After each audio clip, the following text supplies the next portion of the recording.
Hey, baseball fans. So, yeah, it's all a buzz. It's happening tonight, probably before 6 p.m. Eastern. Steve Tate, Big Clue, bringing us the. Hey, Carlos, good to see you. Bringing you the next edition of what used to be the Shanks League, now renamed Fields of Dreams. So the Discord's been blowing up. Hey, Buckshot. So the Discord's been blowing up as far as anticipation for tonight. Should be a lot of fun. And so for you guys that are new to these things that we've been doing, a lot of fun. So the Shanks League kind of, there's cousin Ken Castro, there is Bernie Strom. So it kind of grew out of something that we do that's called the McGreevy League, and then based on an idea by Todd B. and embellished again by Big Clue, Steve Tate, whatever, the Shanks League was born. And now it's really, really evolved. And so tonight's the draft for the next one called Fields of Dreams. It's going to be a lot of fun. I'm guessing everybody's been diving into Baseball Reference, Baseball Almanac, Fangraphs, whatever, any books that you might have, Saber, to try to draft cool teams. So it's going to be a lot of fun. What else is going on? This thing on the screen we'll talk about in a minute. Yes, it's a free, that's right, another free baseball game.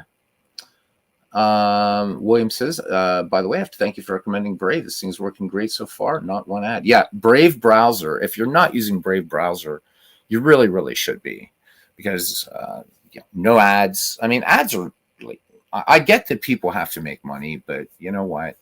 Sometimes when you're watching something on YouTube and right in the middle, this stupid ad comes on for 10 seconds or whatever. It's just bad. They need to change that. But Brave not only stops ads, it also stops trackers and all kinds of stuff. So a good frontline defense against, it really, you keep your internet privacy. Have you ever noticed when you're surfing on Chrome or Bing or anything like that, all of a sudden, maybe on your social media feeds or whatever, you're getting all of these things that are targeted at you. That's because you're being tracked. And in Brave browser, that doesn't happen. So I'm glad for you guys that have installed it. Way to go. It's a smart community here. So, all right. So a few weeks ago, I had unleashed upon the community a baseball game that used to be a commercial product called Pearson Baseball. And I need to make sure I'm going to stop and reshare the screen because I think I forgot to share the on-screen audio. So let's do this. Present, share screen, entire screen. And yeah, I wish they would stay on by default. I have no idea why it does that, but there you go. Why isn't it letting me? Oh, there we go. And share.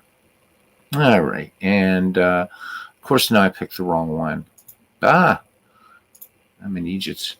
So for those of you that were around last night, you do know that Dwayne Martz beat my record. So he did a 9-hour stream last night. So it was amazing. We had a lot of fun.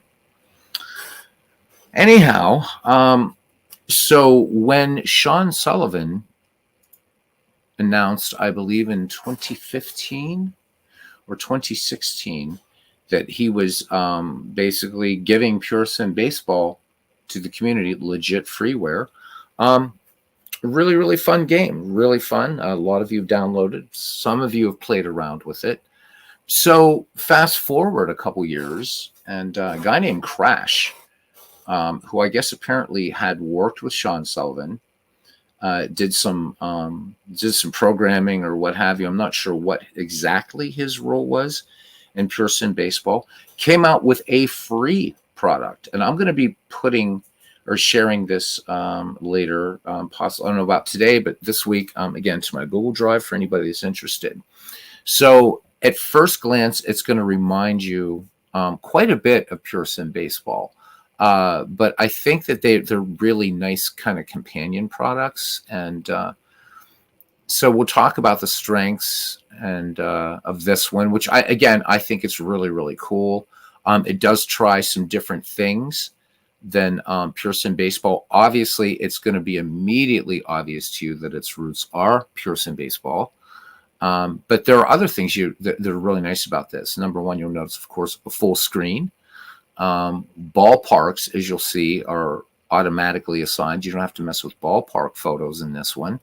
It's really, really nice. Comes with, I think it's, we'll look. I think it's, again, 1900. This one goes to 2013 or 2014. I can't remember. We'll look. So there's that. It has an historical exhibition mode, which Pure Sim Baseball does not have. This also has a couple neat ways to kind of create, 3 ways to create sort of baseball fun, if you will. And then there's some things that Pure Sim does that this one can't do. So hopefully you guys will have fun. So it was fun. I mean, again, that was on Dwayne's channel. I was there for like 7 of the 9 hours, Cousin Ken. So he beat my record.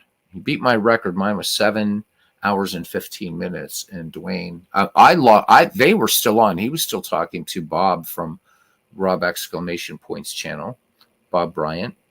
So I jumped off after like 9 hours or something. So it's going to be a short-lived record, though, as we approach Super Bowl Sunday. I'm going, it's going to be a marathon. It's going to be a marathon. So there'll be like 3 of us here probably, but that's all right. Even Ron Jeremy can't do 9 hours. There's Todd B. Hey, there you go. Awesome. All right, guys. So let's talk about what we're going to look at here. So I like this game.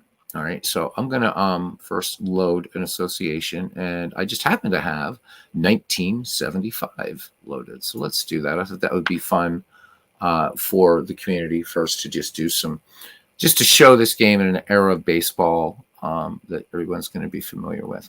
All right, so similarities to Pure Sim Baseball should be right there. By the way, nice little picture of Jimmy Fox back there. So we can go ahead. I'm managing the Pirates. So if we go to the front office, you can manage anybody you want. Again, you will see similarities to Pure Sim. So we will get those, just remember that. Now, of course, you can do things like change logo. You can get down here to ballpark. And of course, Three River Stadium is also in here already, as are most of these parks. So that is a nice thing about this game. Over Pure Sim is you don't have to mess with ballparks. If the ballparks aren't in there, you can import the files, and it has all the PRK files, so park effects. So that's something that's a big plus for this game. Okay. Of course, you can do graphical depth charts. Again, looking just like Pure Sim. Every player is clickable, as we can see. So there's Frank Tavares, who played short in 75 for the Pittsburgh Pirates. Bring up Frank's card, if you will.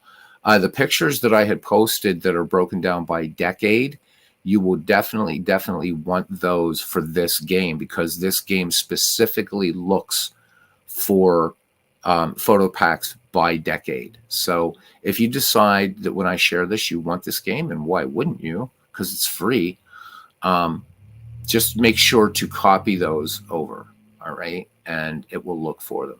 So again, you can change Frank's pictures. You can look at game logs that he's been in. And of course, we can look at his entire career here, mostly with the Pirates, all those kinds of stuff. We can go back. There's, of course, Frank Tavares' rating, season stats. We're not going to see anything. We give you career stats up to, if you just want just up to the season you're playing, rather than looking at the whole thing. Okay. Any achievements and milestones. And so the one thing about this game is it treats everything like a draft, and that's going to be really important. Hey, there you go, Aaron Reed. How you doing, buddy? So I realize that everybody's very much saturated with lots of baseball games. So, I mean, I'm doing this just because I love when I find these things, and it's a blast.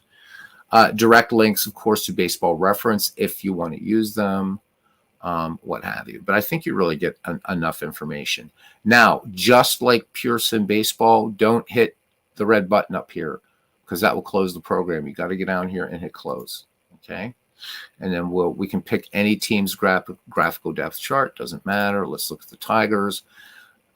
Logos, unlike Pure Sim Baseball, logos in this are automatically assigned also. So a lot of the automation taken care of for you here. And who shall we look at? Let's look at center fielder, Ron LaFleur. There he is.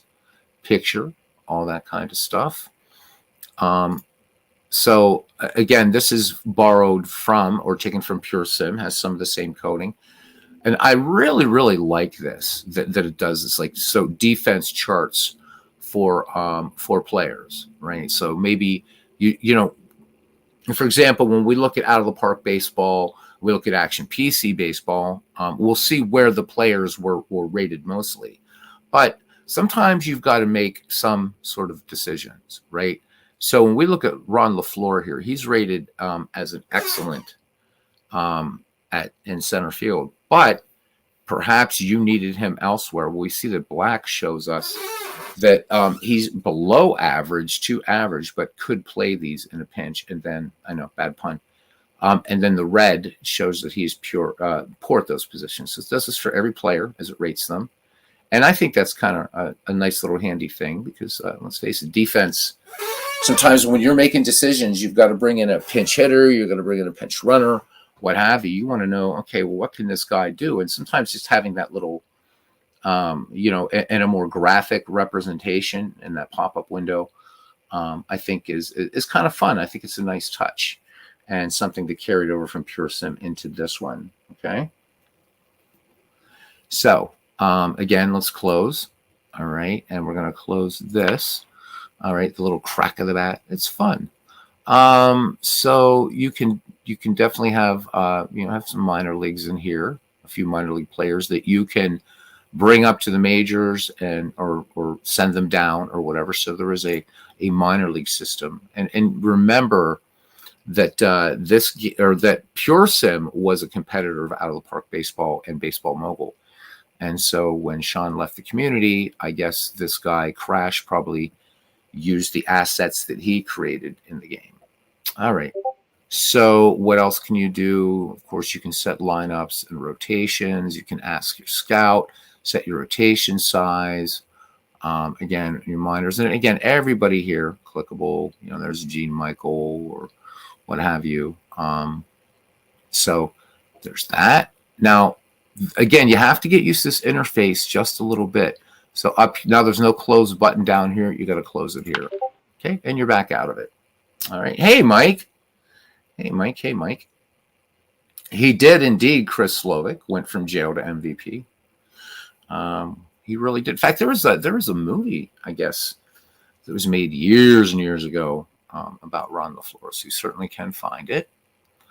Let me see what else do I want to show you before we actually start from the beginning and how you create seasons in this game, because it's really interesting what it does.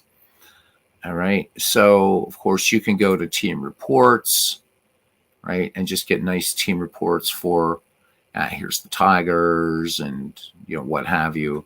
So major league players listed in white, minors listed in yellow, and disabled players in red. Nobody disabled yet. So there we go. There's, again, Mickey Lolich. And if I want to click on Mickey Lolich, I get Mickey's card.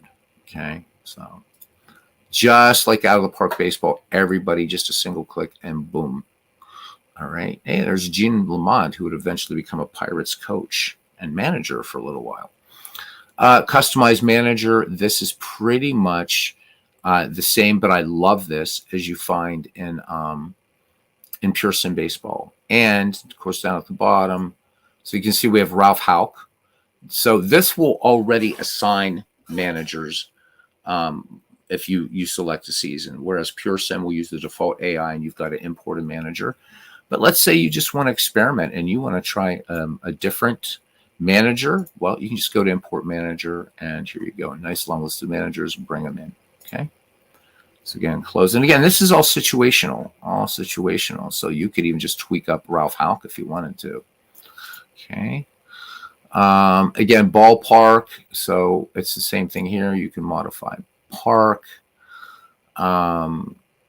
And, you know, if I want, you know, you can select a preview park, assign park photo. So this is kind of all the same, except that you'll notice there's nothing about a configure PSPN cast. Okay. So this is Tiger Stadium and what have you. Okay. So again, here you would just click done. So just keep a good eye on the interface. Okay. All right. Now we've seen kind of what you can do. We can click on the players tab, and this is everybody listed in alphabetical order for your chosen season. And you can, of course, see what teams they're on or what teams they're not on. So Maxville, not on anybody's team yet. But we can see there's, there's Milt May with Houston, what have you. Okay. Pretty self-explanatory. And see, I almost messed up and did that. So click close. Remember, it's a free game, but I think it plays pretty well. And so any place that we're kind of looking here, we look at Cleveland. As soon as I select Cleveland, it switches the ballpark. I like that. Cincinnati, right? And these ballparks, when I have a file zipped up and I have them all ready for you guys. So there's Bush, and please no standing. That's important. So hey, Demi, 1970 gaming. Good to see you. So I don't know, Aaron. That'll be something you'll have to try. There's no way I can test that. So I really I like it. Now let's go back, and we're going to go to our main page, and we're going to do a new association, because now it's time to show you how to create associations. And this is important. Okay. So the first thing would be historical exhibition is one way to do this. Okay. So we're going to click next, and we're going to go all the way. We'll go all the way through this one. So we can do an association name, which we'll do in a second. All right. So this goes up to 2019. And I believe Pearson goes to 2013. So you're getting a lot more baseball. And this goes back to 1903. So I guess it evens out. You don't get 1902, 1901, and 1900. Big deal. Right? I did not sim 1967 yet on this. Not yet. So let's pick. Let's pick a visiting team here. Give me some suggestions here, guys. Let's do somebody versus somebody. So this was kind of new in that it was, of course, now in out of the park baseball, you can do these big tournaments. They're not possible in this, but you can have some fun. It's just one way. So let's pick a couple teams here. So let's say the 1975. You knew it was coming, right? We're going to do the 1975 Cincinnati Reds, and the home team will be the 1986 Red. No, it's not 1980 Phillies. Let's do 1980 Phillies. Okay. No, because doppelganger. We'll do the 1986. No, you know what? We can still do Phillies for cousin Ken Castro. So 2008. All right. And Philadelphia. Okay. And we can just name this, and we'll just say 2008 Phils 1975 Reds. Call it whatever you want, but this way you'll be able to tell what your organization. All right, and click next. All right. So you can choose whether you use a DH, not DH, or visiting team, both, or home team, or both teams.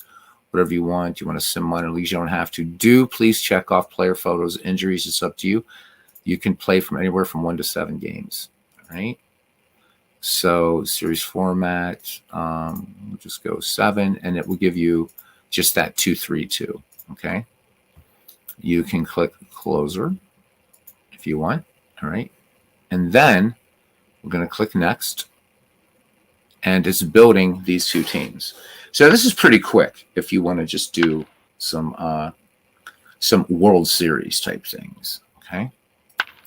And there we go. So we could play this first game right now. It'll be Cole Hamels versus Don Gullett if we wanted to play it. And we will play a couple innings. Now, I'm going to warn you, the national anthem is loud. It's just for a few seconds, but just to warn you. Wow, and the Discord's blowing up today, man. It's blowing up. Loving it. People are really, really excited about the Field of Dreams. The Fields of Dreams draft. All right. So this game tries a couple different things, which is neat. So you're going to notice that down in the play-by-play box when we get into it, that it actually does this pitch by pitch, but you don't have to select pitch by pitch. You'll see what it does. So it does take in some situationalism. So we can go ahead and let's manage this one. Let's manage this game. Okay. All right. And so there we go. There are lineups and blah, blah, blah, blah.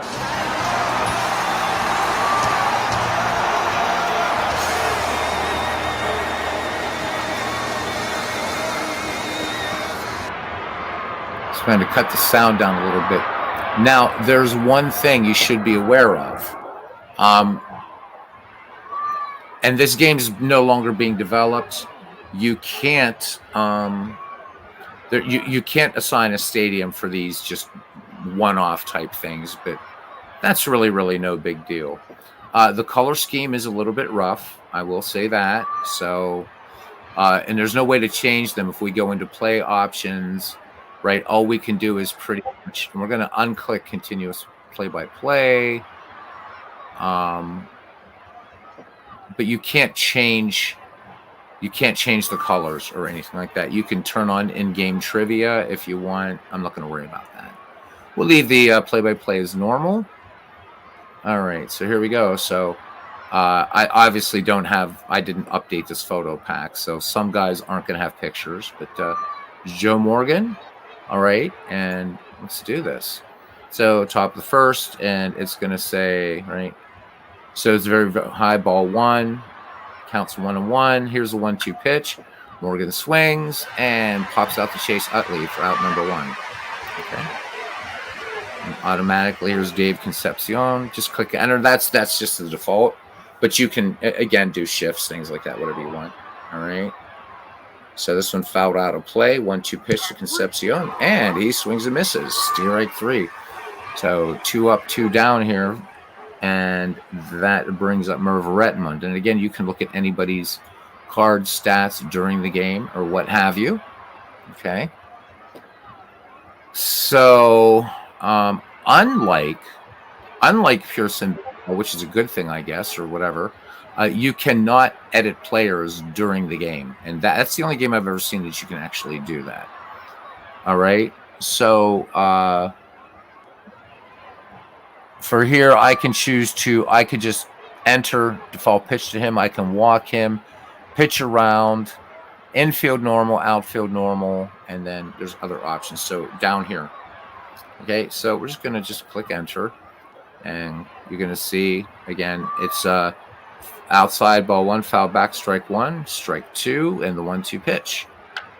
Retman sends this to center field. Victorino back on it, makes the catch. And the side is retired. No runs, no hits, no errors, and nobody left. And we go to the bottom. So that's how the game plays in this. All right. And you can do that, cousin. You can definitely do that. That's not a problem. So, pretty simple to do that, and you want to do that in the beginning. So we're going to go ahead and just auto-complete this. It's not my intention to play out a game here. I just want to show you.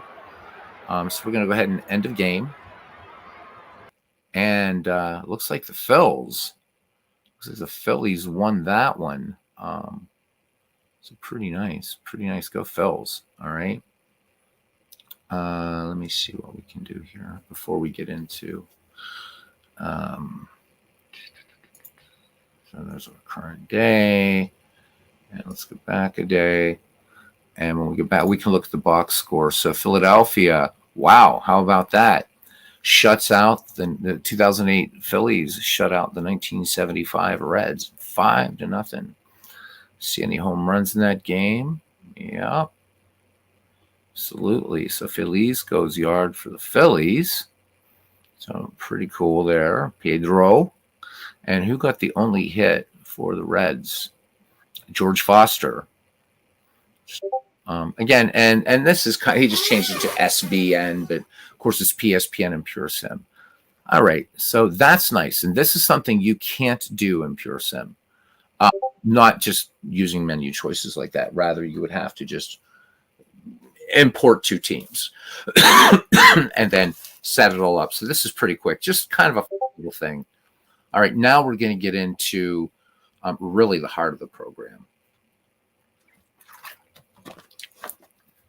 So that way you can see that this does assign proper stadiums. We're going to go to main, new association, and we're going to pick a season. Now, there's 2 ways to do this, okay? You can do, so if we start in, I don't know, 1967, why the hell not? Okay.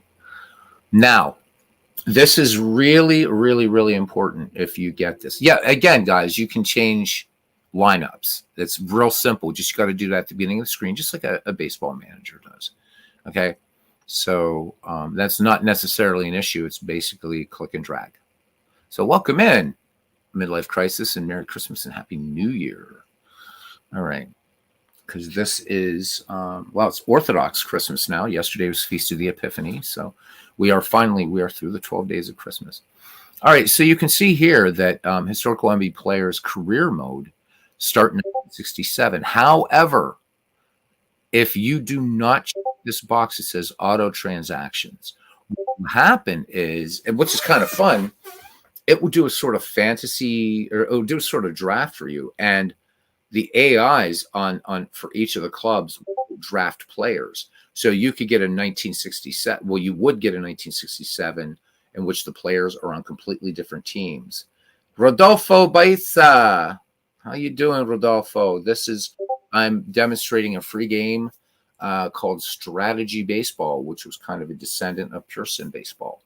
And I'll be offering it free for folks that are on the Discord. It'll be in the announcements section or other PC games or somewhere later this week. So if you're in the Discord, do keep, I just, because I've got it put on Google Drive, I don't want to put the link out here in YouTube land.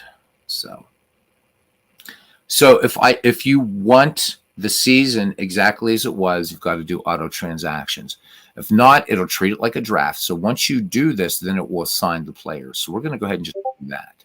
But for those of you that want to, sort of take a year that you want, take a year, and you just want to have everybody in a draft pool and say, okay, I want to see what 1971 would be if all these players were on different teams, which I think is really, really fun to do. Then leave this unchecked. Okay, so we're going to click next. And then you can, you just have to pick an owned team, but you don't have to stay with that. So 1967 is Bernie in here. Bernie's in here. So, but I tell you what, we're going to be the St. Louis Cardinals just to start. Okay. We can leave, I would say just leave the association name as it is. Click next. All right. Player photos. I do want injuries. Now you can choose fatigue, playing time versus age base. I leave it at playing time. We're not using a DH, of course, because we're not MV. Okay. I'm not going to sim the minor leagues. Don't really care. All right. Going to click next. Now it's going to take a few minutes here to import all these players. Now, one of the things that you cannot do with this game that you can with Pure Sim Baseball is set up Ned McGreevy, or I'm just for shorthand, I'm going to call it Shanks League type stuff until we get through the first season. So you can't do that in this game. So this, I think, is more if you just want to do a straight up season replay. This gets you into it faster than Pure Sim without messing with logos, without messing with ballparks. Okay. Aaron says he can't wait to give this game a try. Well, good. I'm glad at least somebody is kind of like wanting to look at it. It's not a bad little game at all. And considering it was freeware from the very, very start. So while this is doing its thing, just remember, if you're doing a season replay, if you don't select auto transactions, it will treat it as a fantasy draft, and you could have like Willie Stargell and the California Angels, or Roberto Clemente with the Boston Red Sox, or what have you. But if you're a season replayer, this game is fun because, again, you're just waiting for this to do what it's got to do, and it doesn't take much longer than the newest version of Out of the Park Baseball, really. because it's got a lot of things to do. It's going to first import the players, then it's going to assign them to their rosters. This does use actual season transactions. So that's really cool. If you want more of a baseball sandbox, go with Pure Sim. But you know what? Since they're both free, just get them both. It's not like these cost you anything. So, all right. So, big clue, this is called Strategy Baseball. And I will be putting it up on the Discord, or I'll be sharing the link to my Google Drive at some point. Probably not today with all the hullabaloo with the Fields of Dream draft. So, but when you hear the click, all right. So now it's saying draft, but what it's actually doing is just doing these rosters. So I'm going to let it do that. And there, it's a lot faster. When it's doing the draft, like if you didn't select auto transactions, then right, all the AI is thinking. And it's pretty fun because you can run the draft as many times as you want and rewrite baseball history in your own way. Okay. So it's importing ballparks now, so you don't have to worry about that. And it's importing logos. Yeah. Big Clue says when it's the rest of us, it's hullabaloo. When it's MV, it's just bullshit. How about it? All right. Yeah, this is cool. So again, now what it will do, just like Pure Sim Baseball, is it will start out and this is a newspaper, quote unquote, that's published, I think, like every 2 weeks or something. They're the most feared hitters list, and there we go. So we got Yaz, Clemente, Aaron Robinson, McCovey, Perez, Peta, Jim Ray Hart, Lou Brock, whatever. And it will do a little dream team, which is kind of fun. Baseball Digest preseason dream team, and there you can see it's picking. And who do we got here? Bill Freehand, George Scott, Bill Mazeroski, Brooks Robinson, Jim Fregosi, Carl Yastrzemski, Paul Blair, and Roberto Clemente. I would say a pretty good team. Pretty good team. All right, so we're going to head and close this. Remember to use the close button down there. Okay, so spring training is done. We can look at our schedule page, and you can see here that the logos were already assigned, and these are all ready to go. And just to show you, let's go to Los Angeles. All right. Okay. And ballpark, and there it is. So it's already assigned there. You don't have to mess with ballparks in this game like you do with Pure Sim. So team colors, of course, is a little bit more robust for team colors if you want. But these are already set up properly. Okay, so I'm going to cancel this. And yeah, I mean, that's pretty much it. I'm not going to play a game in it. But I encourage you that once you put the link up, I'm going to try. So Christopher, I'm going to be putting a link to it, sharing it from my Google Drive at some point, maybe tomorrow or whatever, just with the whole Fields of Dreams League going on today. Probably not going to do that today, but it will be there this week, and you will see the announcement in the Discord. Snag it. And if you haven't gotten Pure Sim Baseball, I would say get that too.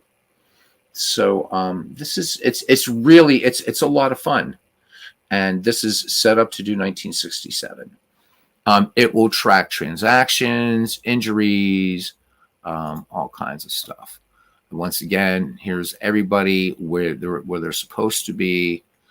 But let's close this. We'll go into a game, and I'll just show you as far as the lineups how you can do that. All right, let's go back to games, and we've got.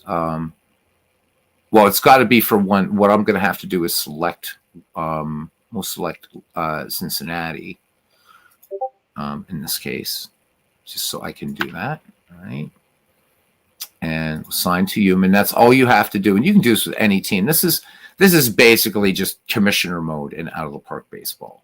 All right, that act as command. That's really what you're doing. Okay. All right. So now we're at Cincinnati. For Big Clue, we go to the schedule calendar and Reds Dodgers. Boop. All right. So you can't. you can't play the game from there. You just look at the calendar, which is fine. You just go to games. So when you're a manager of a team, you have three choices. You can quick sim the game, watch the SBN cast, which is just watching the game play, or you can manage it. Okay.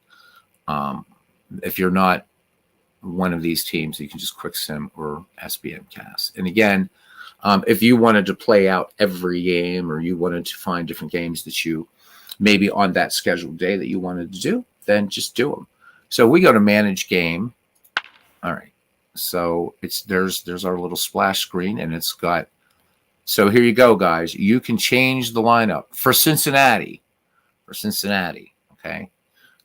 You cannot change the AI. Now, how you can change for all the clubs is just the same as out of the park baseball. Go in, fix lineups. It's what you would do in any game. I don't like this lineup. I want, this person batting. I want Johnny Roseboro maybe batting fifth instead of third, whatever. So that's really on you to do that if you want to. But if I didn't like this lineup, I could easily just click and change it, and I can start just moving guys around and stuff like that. Okay. And then I can look at my bullpen, right? Boink. And so, right, when you go to your bullpen, you can have two pitchers up in this, which is really nice if you're using bullpen stuff. So there you go. So now this one, I'm just going to apply changes. That just gets you back out of there. Okay. And then close. And once I close this, though, the game's going to start. So, hey, Skuni 007. He said he is off to work. All right, my friend. Well, thank you for coming in. This could be a super, super short stream. Almost done here. Just wanted to show you guys the game. We'll let it play for an inning or two. Again, hold your ears.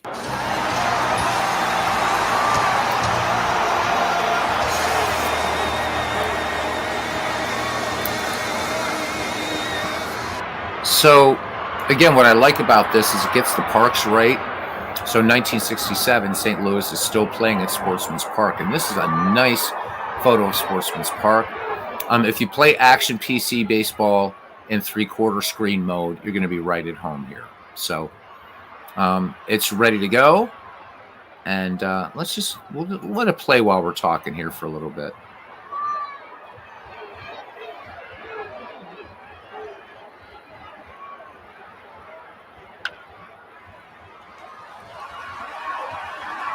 Crowd is pretty good, reactive. You can also just set this to just play while you're watching it, whatever you want.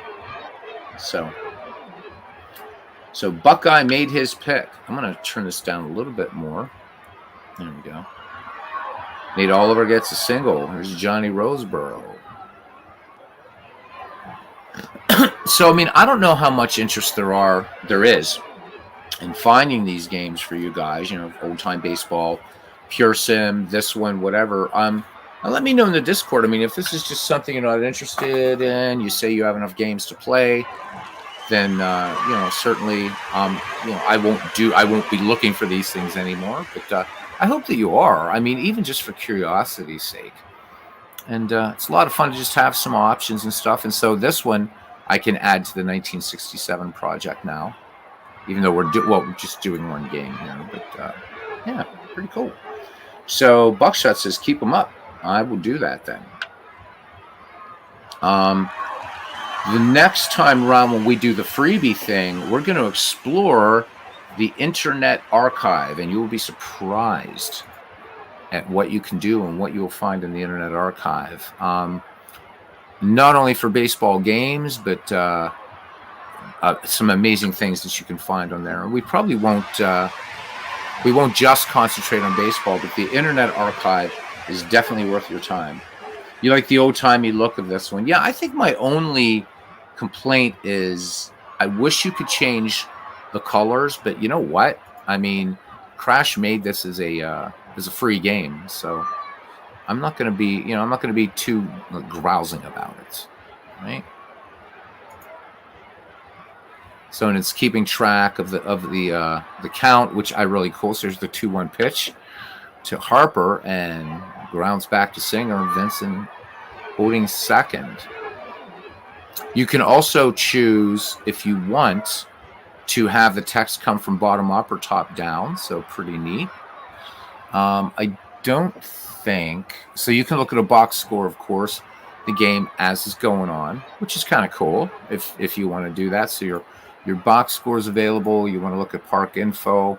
You can see all the dimensions of the park, and this is the PRK file. And there's every Major League Baseball park that I can see is included in this game, just as in Pure Sim. So I mean, these were pretty value-added things. There's Pete Rose, and it was a wild pitch there. So with this game, you do kind of have to pay attention to the play-by-play down there. It's not a play-by-play that's going to be, like Diamond Mine Baseball or whatever, but it does what it's supposed to do. Pete Rose fouls out. All right. 2 outs. Here's Tony Perez. And this one, Perez battling now, the 2-2 pitch. And Perez goes down swinging. No runs, 1 hit, no errors, and a man left. And we go to the top of the second. Scoreless in Cincinnati. And so on and so forth. It does not have narrator commentary, Aaron. It does not. So if your reader software do this, but let me just double check here under play options. Nope. There is not a narrator option on this. So you got to remember that Pure Sim, came out in the early 2010s, actually maybe late 2000s. So they weren't doing a lot with narrators and stuff like that with Windows. So unfortunately, there is no narrator for this. Hey, RIP 1978 Red Sox. There you go. Well, if you learn Pure Sim, Aaron, you will be learning this game too. So, nice. Yeah, so I'm not surprised. I'm not surprised that the 78 Red Sox went quickly.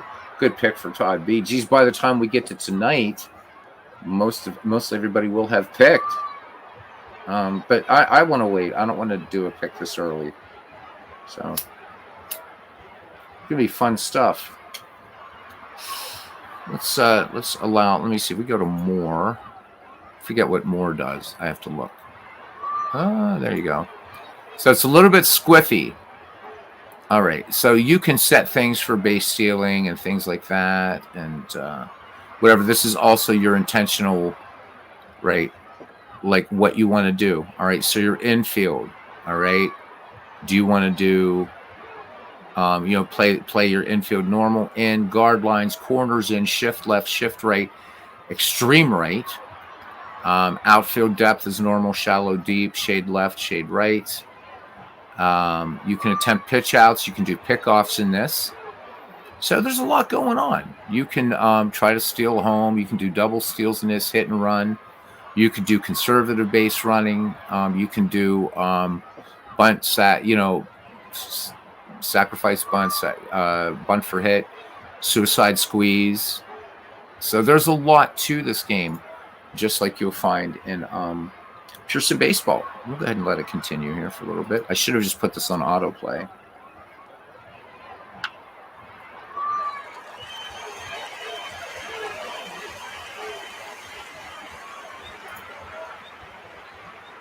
It's not a bad looking baseball game, and considering that you don't have now, if you're going to do older seasons, you will need to bring in ballpark photos. I have noticed that. Older meaning 1910, 1911, what have you. That's easy enough to do that. And in fact, you could even put those ballparks right in this directory, or just go and surf to another directory, like I showed you with Pure Sim. But you can see that the two games are definitely related, and I think both together they complement one another very, very well. I remember our Red Sox fan playing this a long time ago on his channel while Crash was still developing this, and there were a lot of bugs, a lot of issues with it, but it's playing a pretty good game of baseball. and has been for a while. Unfortunately, the game is discontinued. Crash just vanished, and it had a really, really active community, and then just gone.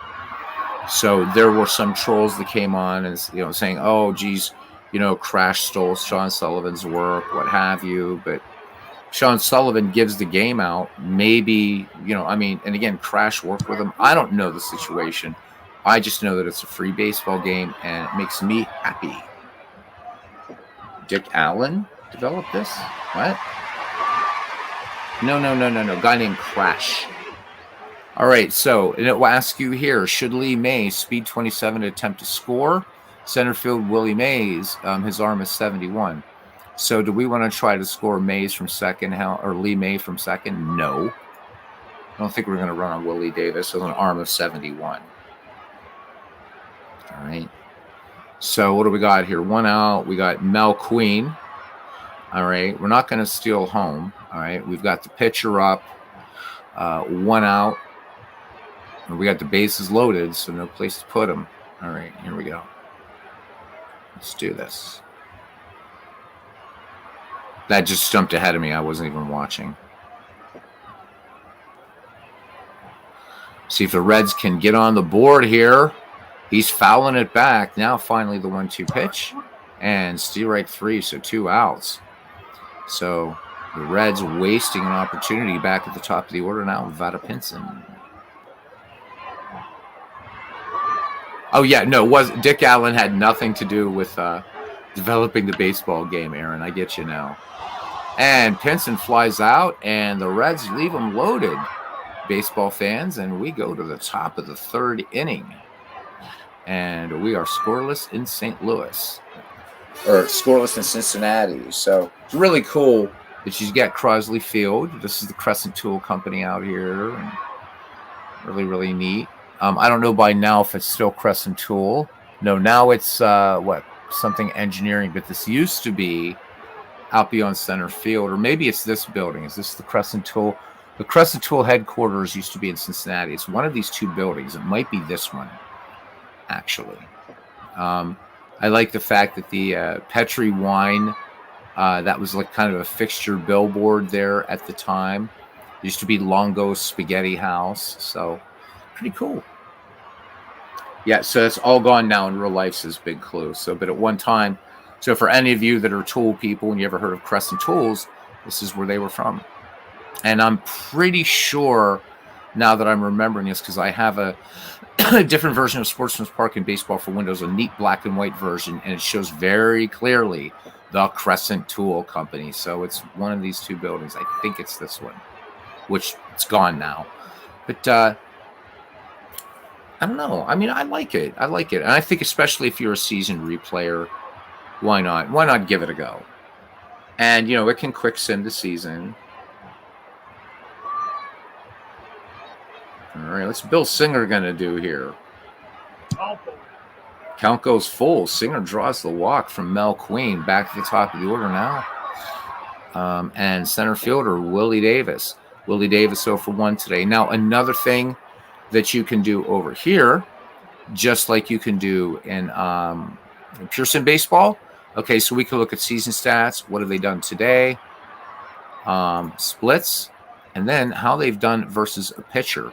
So as this goes on, you can see how your lineup is done against this pitcher throughout the season, right? Or any pitcher. So it tracks that as well. So I really, really like that. So we can just switch these there today. Unfortunately, you don't get that kind of nice sort of thing that you get in action PC baseball, where you mouse over it and see exactly what the person did. Okay, hitter did whatever. All right, looks like we might have a little. It's a 2-1 pitch, and Davis will send this one out to Leo Cardenas, going out on the outfield grass and making the catch. So 1 down. And here we go. Let's keep it going for a few more innings.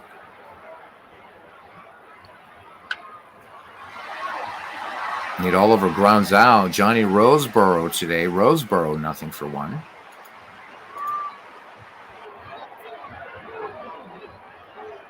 One-0 pitch. And Roseboro grounds out to Tommy Helms. So that's it. They strand a runner, and we go to the bottom of the third inning. So we'll stop it right there.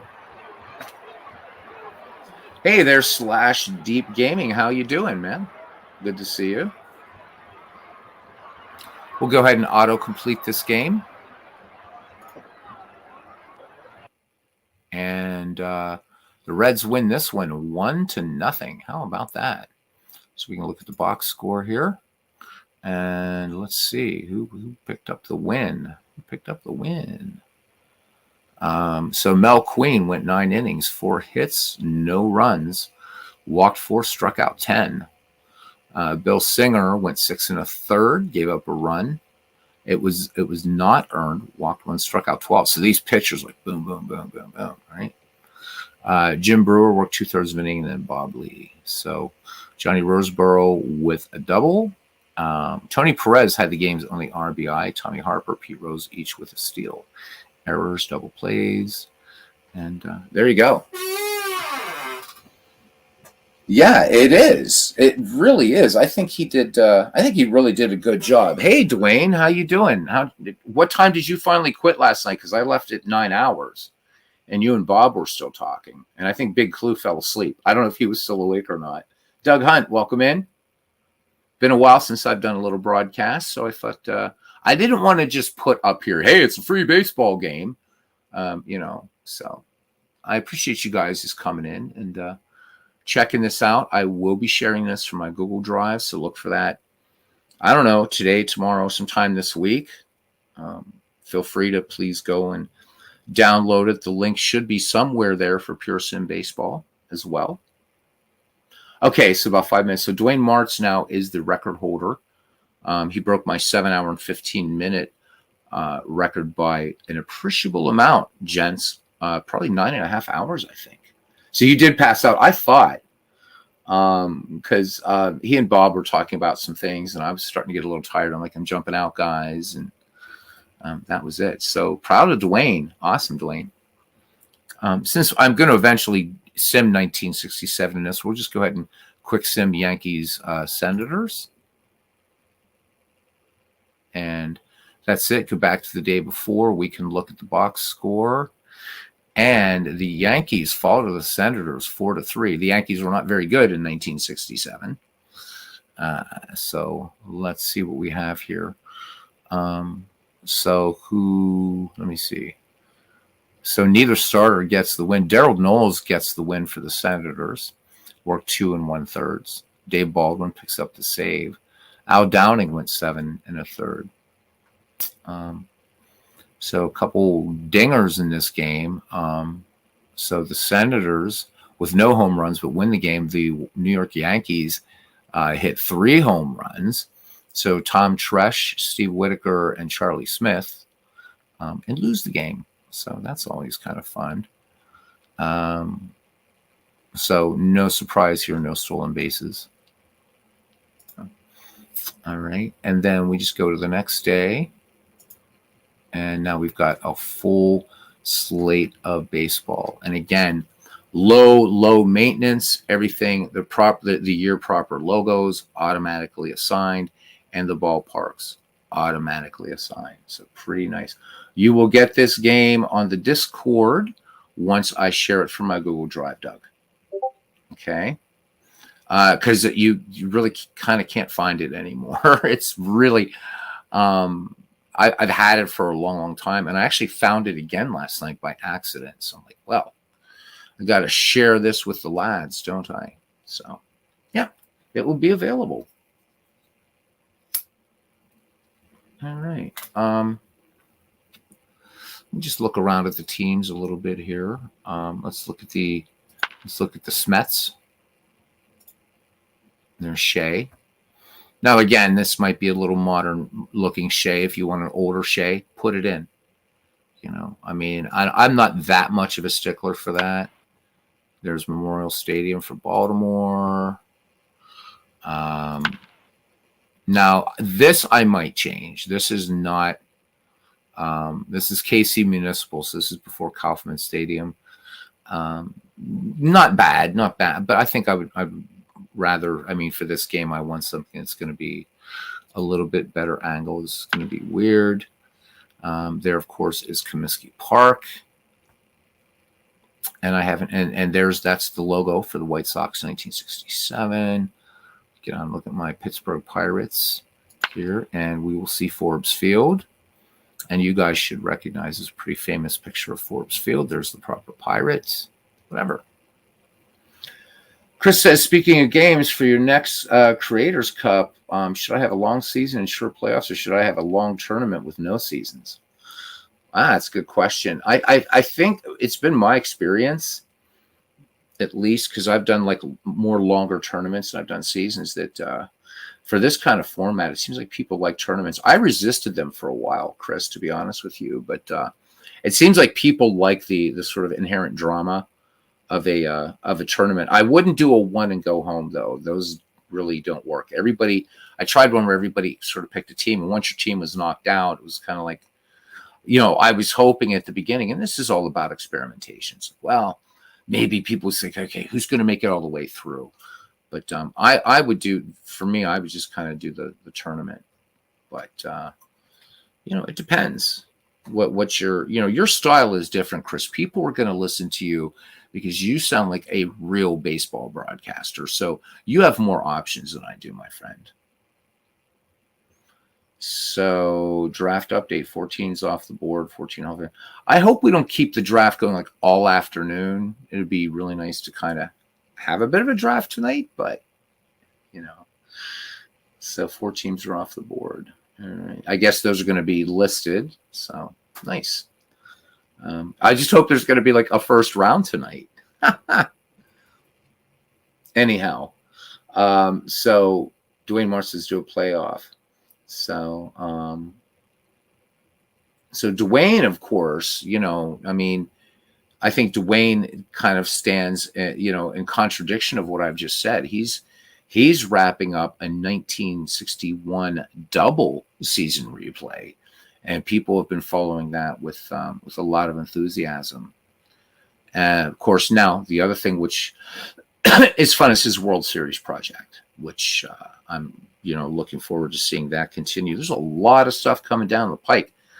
I'm hoping maybe 3 weeks into once things get settled in the Field of Dreams, 3 weeks after it starts, not after tonight, then we will definitely do McGreevy. So that way, for those of you that just want to stick with old time baseball, we're going to do with that. That's not meant to compete. Rather, it's two projects for the community. I think we have 20 managers for the Fields of Dreams. I don't expect 20 people to be in McGreevy. It would be nice, but I don't see that happening. But change to McGreevy this year will be that we are adding the 1920s. So, and we're going back to the beginning, to the National Association. So McGreevy 2.0 will be 1871 to 1929. But there will be a limit. I'm trying to figure out how there's going to be a limit on 1920s players, though. Because there's going to be, right? Because now you got Ruth and Fox and Gehrig and, Hornsby now in his prime. And, the era of the slugger is born. So we've got to figure out, Al Simmons is going to be there. So we've got to figure out so that it doesn't become a 1920s league. Because I still want to keep the dead ball and 19th century. But 1920s gets no love in this community at all, except for the 1920 season and perhaps 1927. So the 20s was a superb transitional decade for baseball. So that's what's coming up. Are liars allowed in? Dwayne, I should get you on here for a few minutes and let everybody know what you mean about that. That's funny. MV, oh my God. Let's bring Dwayne, you got a few minutes. You want to come on? I know you're streamed out, dude, but why don't you come on for a minute? Let's get anybody that wants to. I'm going to put the invite here. You guys want to come on? That would be awesome. I think it'd be a lot of fun. You guys got to get the story about the liar thing. It's hilarious. All right. So you want to come on the mic? You want to talk? You're more than welcome. Anybody. All right. Dwayne Martz is coming on. All right. This is cool. I got to babysit Dwayne's broadcast for about 45 minutes last night while he got something to eat, because we all made him go get something to eat. It had been 7 hours since he'd eaten. So, all right, ladies and gentlemen, and let's be honest, there are no ladies in here. I give you Dwayne Martz. Beatles, buddy. Yeah, I didn't know we was going to restrict it to honest people only. Right, exactly. Yeah. Guys, can you hear Dwayne all right? He's kind of low for me. I'm going to bring up my volume. Maybe it's just me. Say something, Dwayne. Can you hear me now?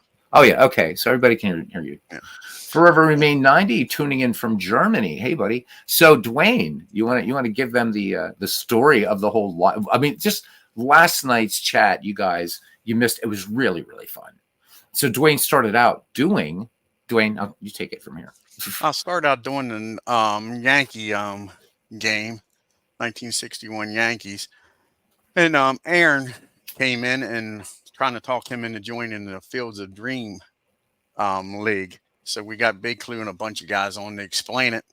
And there's a certain individual by the name of MV that was on Steve Tate's channel a couple days ago that said anybody that got the #1 draft pick would be a damn fool if they didn't draft the 2008 Texas Rangers. And everybody says that's a red herring. And he's like, no, that's not a red herring. Why wouldn't you pick them? And he gave this nice, elegant speech about why you would want Josh Hamilton and all these other great Rangers. So, sure enough, who gets the #1 draft pick? MV. So, Big Clue and Steve said we should just pencil him in. He's already said he's going to pick the 2008 Rangers. And we all know MV's not a liar. Well, last night he proved he was. He is a liar. He said, oh, no, I said, there's video proof, my man, that you said you was going to take the Texas Rangers and you would be a fool not to. So I don't think you should be allowed in McGreevy. I think there should be at least one league that has integrity. It was great too. So in MV, right? He comes on Dwayne's stream, right? And so his on-screen name was Defending Champs. Right. So he's already coming in, right? But so MV's nefarious tactics are, well, they're multifold, if there is such a word. So the one thing, of course, is trying to be humble. And I know he's out there. He's out there. There are 15 people watching this, and MV's going to ninja in. It's going to happen, right? So he first, right, Dwayne, he tries the humble thing. Right. Oh, it's going to be such a fun season, right? And plays it off that I didn't really get the first pick. There he is. There he is. See, say his name 3 times and he shows up. I know, right? Just Candyman, like Candyman. Oh, yeah. My Beetlejuice, right? Exactly. Yeah. He is here. So, yeah, I mean, he's just spreading gobshite all over the place. Now, did you see him on Discord with me? No. Oh, yeah, me and him's buddies, and he's willing to make trades. I said, yeah, I'm looking forward to you fleecing me, MV.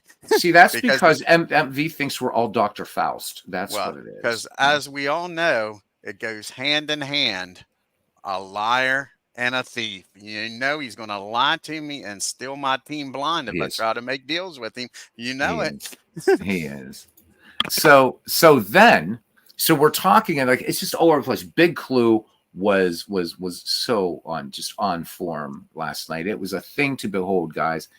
But MV, right? So we're later talking, and the McGreevy League had just come up because I briefly mentioned, hey, in a few weeks that's going to be back, and so MV couldn't just leave it, which we couldn't have scripted a better ending to McGreevy. It was amazing, and to watch Ken Castro give us a master class on how to manage dead ball in 19th century, right? So MV, of course, every opportunity, right? He could have just stopped with, yeah, it was a great season. But no, right? He had Great to add. season, but for Red Bolt Yeah, he Nation. said except for the Red Bolts, of course.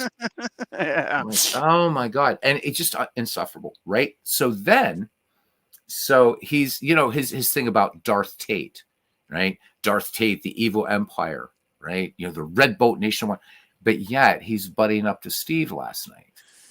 I mean, it's just so bad, right? And then he almost had Sean, world's worst gamer, almost had him sucked into the dark side. Did he not, Dwayne? Oh man, I think he was there and we pulled him back. Ooh, Yeah. At yeah. MV, he's good, and he doesn't know much about baseball because he's from over on the other side of the pond, and Huh. he's not sure what he's doing all the time. Oh man, nobody knows what he's doing. That's Yeah. So crazy. I'm sure with his second pick, if the Texas Rangers is there, he'll take him. I Well, have confidence in that. oh yeah. So look, so see.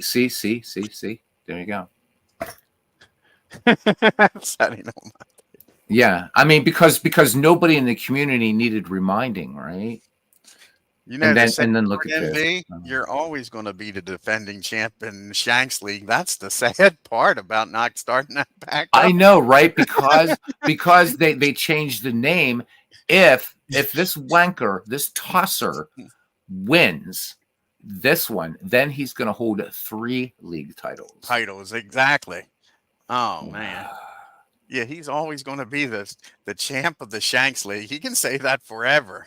That is terrible. And the McGreevy League, he can say that. So, Or oh he can my get beat God. this year, so Yeah. Yeah. I'm hoping. I'm hoping. So there we go. He says that's true, Dwayne. I didn't think about that. I bet you did. Yes, you did. Yes, exactly. There's that humble pie coming out. Oh my, yeah. Oh my God. You was So probably the one that put Steve up to wanting the name changed just so you could say that. we got 16 people watching. So big clue is there's still room because the actual draft starts tonight a bit before 6. Is there room if anybody else wants to jump in on this? Can we still take new managers even though the first 4 drafts are out? I mean, like they would just be down further in the draft list. Just curious about that. So, big clue's coming on. So, gentlemen, I give you big clue. Hey guys. Hey man. Big clue. Sunday. It seemed like yesterday. Oh, it was today. Yeah, a few hours ago, right? This is the worst hangover I've had in years. I didn't mean to sabotage you. It's supposed to sabotage MV, not you, Big Clue. No. I just enjoyed talking about the league and listening to everybody. And MV can't even spell your name, so I got to go. Coming on. Cly is coming on. Cly is coming in. I got to go. Yeah. Oh my God. So what we're hoping is because MV, right? He's in the UK, 5 hours ahead of us. And so what we're hoping is he is so sleep deprived, he's going to have no idea what's going to, and he's going to pick, That's what we're hoping. As we saw last night when he demurred and attempted to postpone his pick until draft time, just to build up the attention effect, that he so desperately wants. But when he did that, he kept deferring about which team he's going to pick, and stuff. And we're like, it's the first overall pick. It's not a tough decision. Never mind, you've been doing. He had 3 teams, and he was 30%, only 30% sure which team he was going. Yeah, that's what he's like really getting to me. I'm like, come on, and man. Then did you catch his excuse for why he didn't? It wasn't a lie when he told you he would pick the 08 Rangers. He says it wasn't a lie because I meant it at the time. I just never thought I would actually have the first right. pick. Yeah, I caught that. Oh my God, my kids have never told a whopper that big. Yeah. MV has made an art form. I thought I could say anything I wanted because I wouldn't have to put my money where my mouth is. Well, he sure saddled as if he hadn't already. Last night, MV sure saddled up and put on the black hat And so we know who the posse is coming for this year. And then I loved it when he says, "Wouldn't it be nice if we start having some rivalries in this league?" And I'm thinking, Oh, there's that was 19 classic. against 1. Yeah. Well, I don't know. Do you call it a rivalry when it's every villager against the Frankenstein monster? I think it's called a mutiny. So, and guys, just to remind you, there's a bounty. There is a bounty. So the team that either immediately bests MV in the final standings, all right, or if that doesn't happen, the team that defeats MV in the World Series, and I think you guys should add like a playoff round. Just come on, we got to put a little bit more pressure. But that's up to you and Steve. You guys are the commissioners, right? You get a baseball game of your choice. That from me, like a digital baseball game. So let's not go nuts here. Yeah. So Action PC. What you pick a digital. Something PC you've game. always wanted to try, as long Yeah. as it's not APA or SOM. Oh yeah. So Stratomatic, is No, not. we want to throw business towards deserving companies. So. Yeah, deserving companies. Yeah, and Strat either way would never be in it because I'll never give them another penny. But so that is to the team that either just bests him at the end of the season or beats him in a playoff, World Series, whatever. You get to pick a digital baseball game. For Bernie, we've got to think of something else because he has everything. So I forget how many games he says he's got. That's crazy, right? He's in It's Vegas. close to He might 100, as well isn't it? open up a museum of baseball sims. Carlos is throwing down. Look at this. He's going to rename his team to the Blue Bolts. The Blue Bolts. Nice. Oh my God. Twin bolts. Now the funny thing is though that MV is famous for the mad scientists, the tinkering in the lab, all this stuff. Nobody can derail the Red Bolts like MV can. And that's what I was challenging last night to, Big Clue. Yeah, he overthinks it so let's put that 2008 Rangers in the hands of the master himself, the wizard of Action PC, and just kick our ass and show how great you are. So, guys, for anybody, if you just hold that just for a second, Big Clue. Yeah. So look, we got 16 people in here. I know we got 20 managers. Probably mostly all of you are in here. But if you're catching this later, this is something that you're interested in, and you're already in our Discord, and I could certainly put the Discord link also in the description. This is something that requires minimal commitment. Really, tonight. That's kind of it. Even that's it. And then it's a lot of fun. We'll be broadcasting games on this channel, Dwayne's channel. MV's going to do some whatever. Please do. It's a lot of fun. It's a lot of fun. Yeah, I love it. I love listening to MV do them. Big Clue. I like thank having you, buddy. MV in the chat when I got his team on, and I like putting him on air because he's always, "Let's go, Red Bolts. Come on." Oh, I can't believe they're doing that. Oh man, what's going on? Nobody's enthusiasm gets me excited for the baseball season like MV's. I know. Like I say, I love when he's broadcasting his Mets, and he's like, "Oh, we're 10 games out, 9.5. Oh yeah, here we go. Here we go. He's already back to 9. Come on now." Yeah, and he's already got the Red Bolts, even though they're the Mets. In the dress, so I don't. He might as well be a cheerleader. Official, yeah, so. And I love it when he calls them Red Bolts and they're the Mets. Let's go, Red Bolts. Carlos, thank you very much.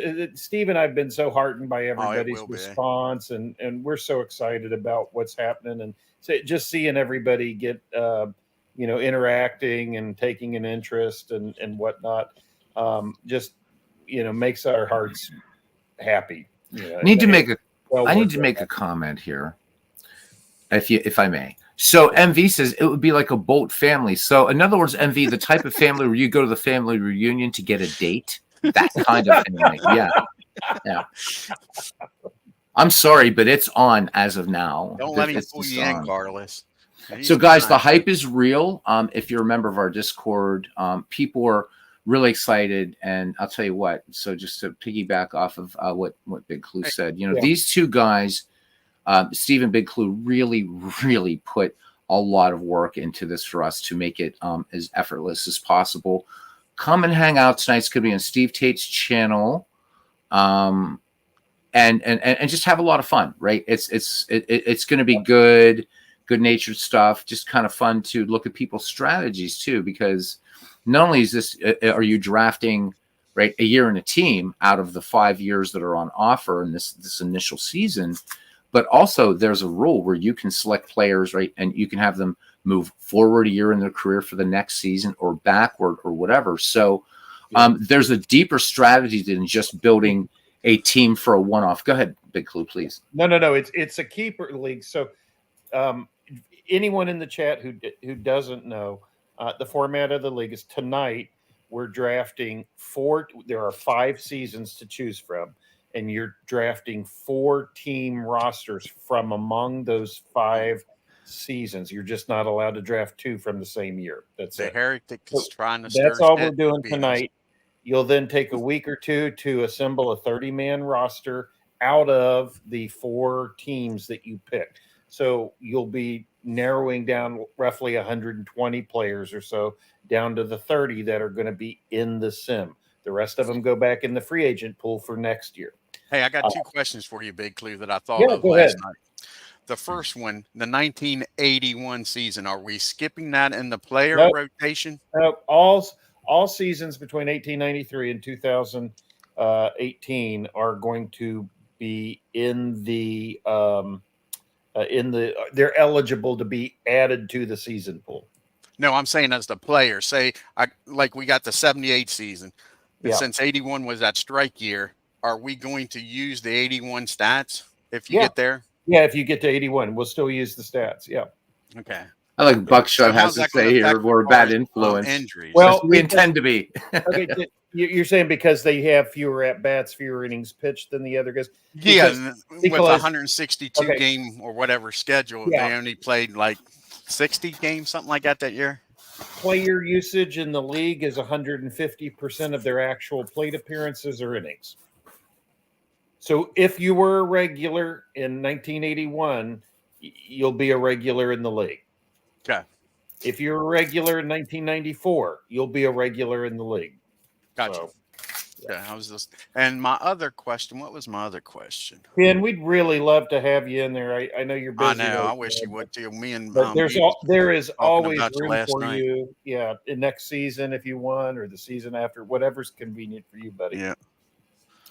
So MV, yes, absolutely, cousin. I know, cousin. You've been waiting for McGreevy too. So probably about a month, because I want, there's going to be that 2-week thing while everybody gets their roster set up and then I thought it'd just be nice to get this off the ground, couple, and then we kind of do the both, because I don't want people to get like, oh my god, now there's this and there's that. So there will not be ghost runners, and if you keep asking questions like that, the Red Bolts will have a ghost owner.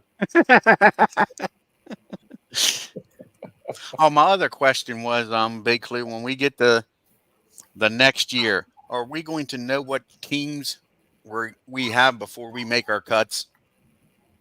Oh, you mean the seasons that'll be added? No, the teams, not just the seasons, but the teams. Nobody will own the team. So what you're actually drafting in the draft is reservations. So you're reserving those teams. Once you've assembled your roster, your Field of Dreams roster, then you no longer have any attachment to the teams that you drafted. Yeah, I don't think you're following me. I'm sorry. I'll try to explain. I don't. When we get to the end of season 1, and we're getting ready to draft season 2, and we get the seasons, and are we going to? My question is, are we going to first know what teams we're going to get in those seasons? Do our team draft with the 2 or 3 seasons, and then cut our 15 players from the previous year? Yes. Or are we going to cut the 15 players first? No. Yes, we will. I get what you're saying. We will pick the season so everybody will know. Like, okay, there are 5 seasons right now, so people have 106 teams to draft from total out of those 5 years. So let's say we add 2 more seasons to that pool, and there are, let's just say 100 and at that point 166 teams or 160 teams. So you will know what those 160 teams are before you have to tell us your 15 keepers at the end of the year. Yeah, what I'm being more specific. Well, I know exactly what team I have. No, you won't, because you'll have to Yeah. you'll have to give us your cut list before we go to the draft. Okay, Not that was my question. Yeah, Yep. not the Thank other you. way around. Yep. I'm sorry. Yep, Yeah. that's fine. Yep. Yeah, I didn't explain it well. Like I say, I was leading you No, down no, the no. wrong path. That's my fault. I didn't understand. So yeah, Yep, not a problem. you'll cut your roster down to 15. But I think it's fair that we give as much information as we can Correct. before you make those Because you choices. end up cutting So you will know what the two, two like if we pitchers, and add you the find out the 19, teams you draft don't have pitchers that's worth a Yeah. crap, and you could have kept the two Yeah. that you cut. so if we Buckshot add, like, has a the good question here 1995 for you, season and the Commissioner. 1930. Go ahead. It's right there in the chat, or right there Yeah, on the screen. We will keep the years that are in the pool now will stay in the pool, and we'll add extra years to that. So there will always be a slowly growing pool of available teams and players. Oh, you're keeping the original 5. Yeah. Oh Oh, yeah, I did not absolutely. realize that. Yeah. So in Over year time, that 2, could there be could be changed. up to 8 seasons. Yeah. As of, that's right. So as Yeah. of right Did now, not understand that's that. what we're Thank doing. you. Yeah. So think of it this way: the pool of seasons is only useful for players that are acquired in the draft. Any players kept are always going to be the +1 or -1 based on their aging. Gotcha. So, All right. but to address Beatles' point earlier, if you're not in the league and this has any interest to you that you think you'd like to participate tonight, please, please, please post in Discord. We have 20 people right now. We could very easily, I mean, it'd thrill Steve and I if we got 4 more people in the next couple hours that want to join. That'd be amazing. Yeah, we have a way to we have an easy way to insert you into the draft. We'll Ladies go and ahead gentlemen, and Bernie. make the adjustments, and we can go from there. So if you can make it, it's going to be around a little earlier than 6 p.m. tonight when Steve gets in and starts the stream, and the draft will officially start at 6. What we've been doing too, also, I want to, since I heard Beatles before he opened up the stream now. You mentioned twice about being concerned. I hope the first round isn't all the way through. As you can see, it's moving slow. We just wanted to get the ball rolling once people knew what the draft order was, and that was just to get the obvious teams off the board early. Yeah, makes sense. Makes sense. People can start planning and will feel a little more comfortable about their first picks. So yeah, I'd be surprised if we have more than 5 or 6 picks made before the draft tonight. So it's again, the hype is real, and a huge thank you to Steve Tate and to Big Clue for once again putting together what I think is going to be an absolute blast. And hope that if you're not involved with it this time, at least you'll be following it on a number of different channels that you know as we progress. And think about it. Getting involved with the next one.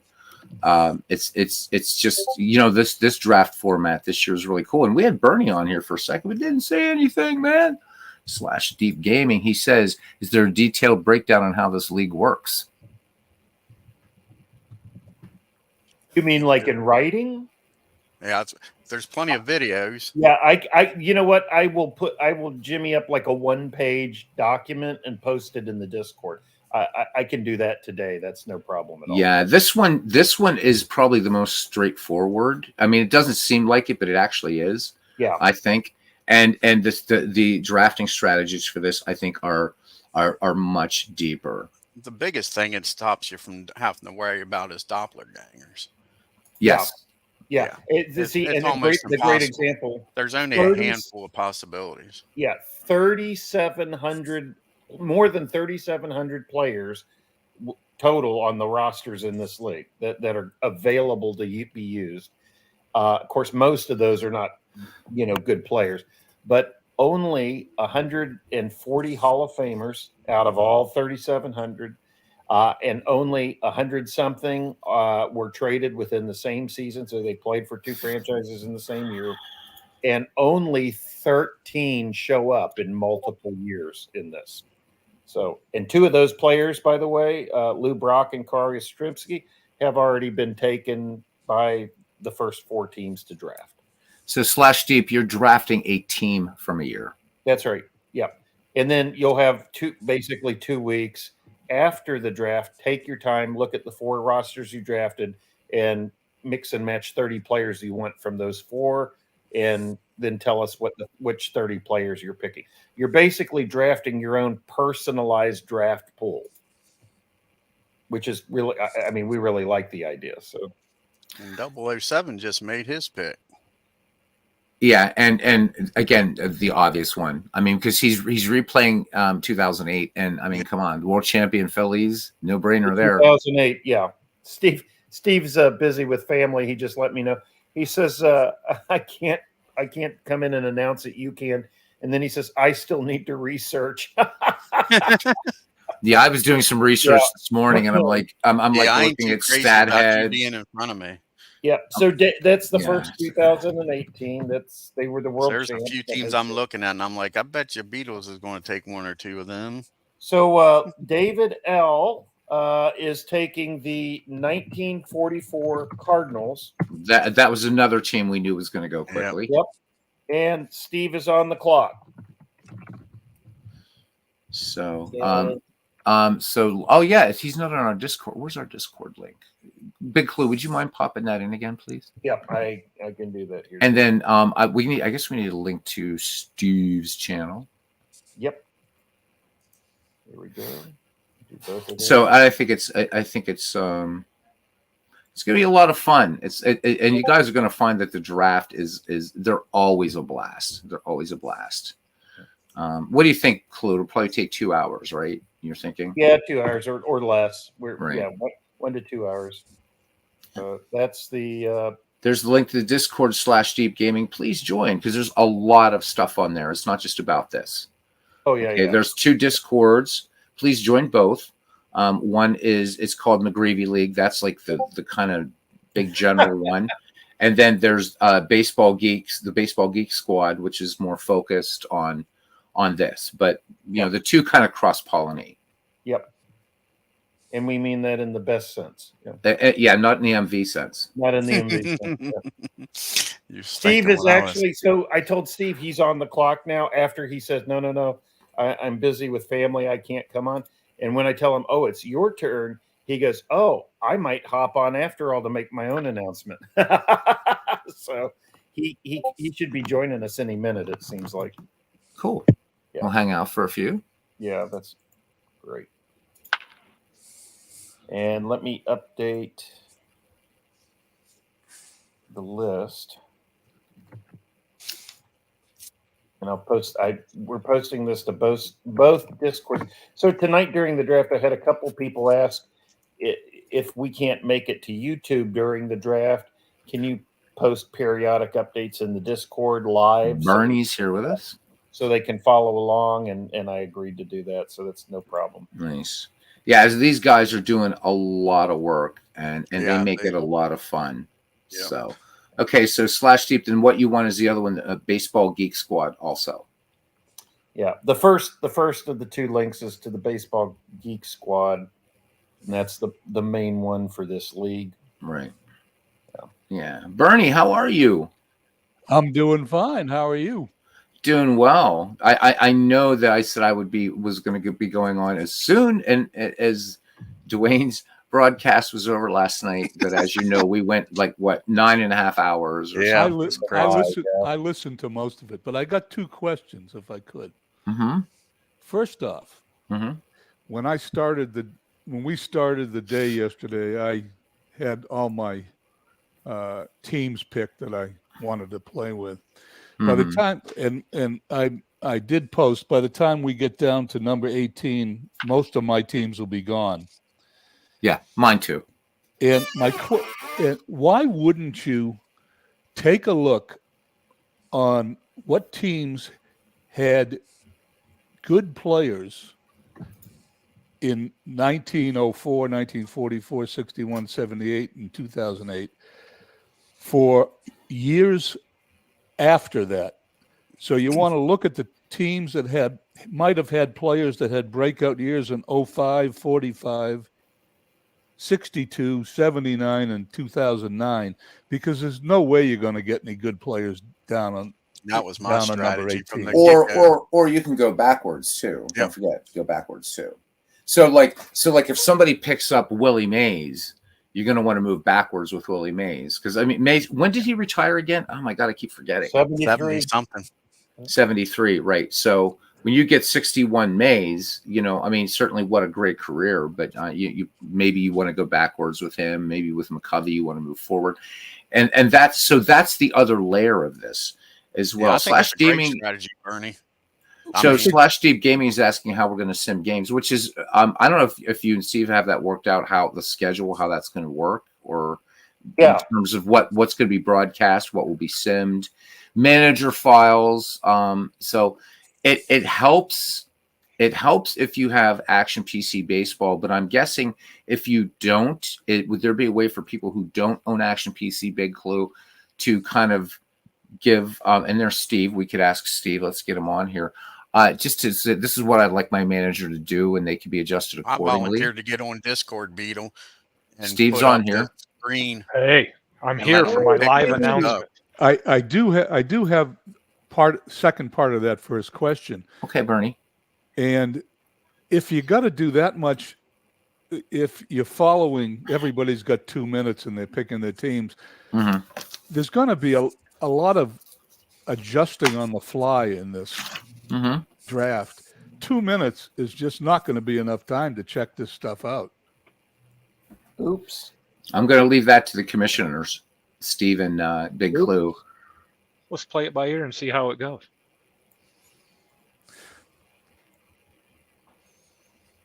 You guys ready for my pick? I think we are. Hey, John, before you do, Steve, can I just – so John DFW is in here saying hi. I just want to say once again, John, thank you for like all your hard work. The McGreevy Discord has like blown up and stuff and all that kind of stuff. So, Steve, you're on, man. Well, what's funny is I've done all this research and then I changed my mind here at the last minute. So I think Bernie's bringing up a valid point, right? So I forget all the research we've done. In the moment, a lot of things change. And with that, I'm going to take the 1961 San Francisco Giants. Oh, Steve. Nice pick, Steve. That was one of the ones I was looking at. Now nice pick. 5 out of 5. Every pick so far is on my list. Yeah. There'll be 17 teams off my list by the time we get to 18. And I'll pop back on, but I've got some family here visiting and my Lion game's on. But I will be back. I will be monitoring back. But it'll either be me or Dwayne or somebody will have something going on. We're going to keep the hype real all day. Yeah, keep the hype reel going. And I think Rob T is going to be able to make it or be around, but I've got a list for him. I've got Yoko Kamura 007's list, and I've got another list for Will. So, nice. Will too. Yeah. All right, cool. Steve, enjoy your family and your game, man. Thanks for coming on. You bet, man. Bye. All right, bud. So, Big Clue, I'll pass this on to you. So since Slash Deep Gaming does not have Action PC, is there a way that like maybe if you guys want, I can bring up like Action PC. I can show you what manager tendency things look like, because since you're not going to be managing every game, and this isn't going to be like a game where everybody's playing their game. A normal fantasy league, yeah. Right. It isn't. So would there be a way that they could say, hey, this is, I want my manager to be more aggressive? I volunteered, Beatles. I can get on stream or I can get on Discord and bring up Action PC so they can see it. Okay. And go into their team and make the manager decisions and make the changes. And then I can send it to Steve and Big Clue. Okay, then that's cool. Don't even have to bring it up then. All right.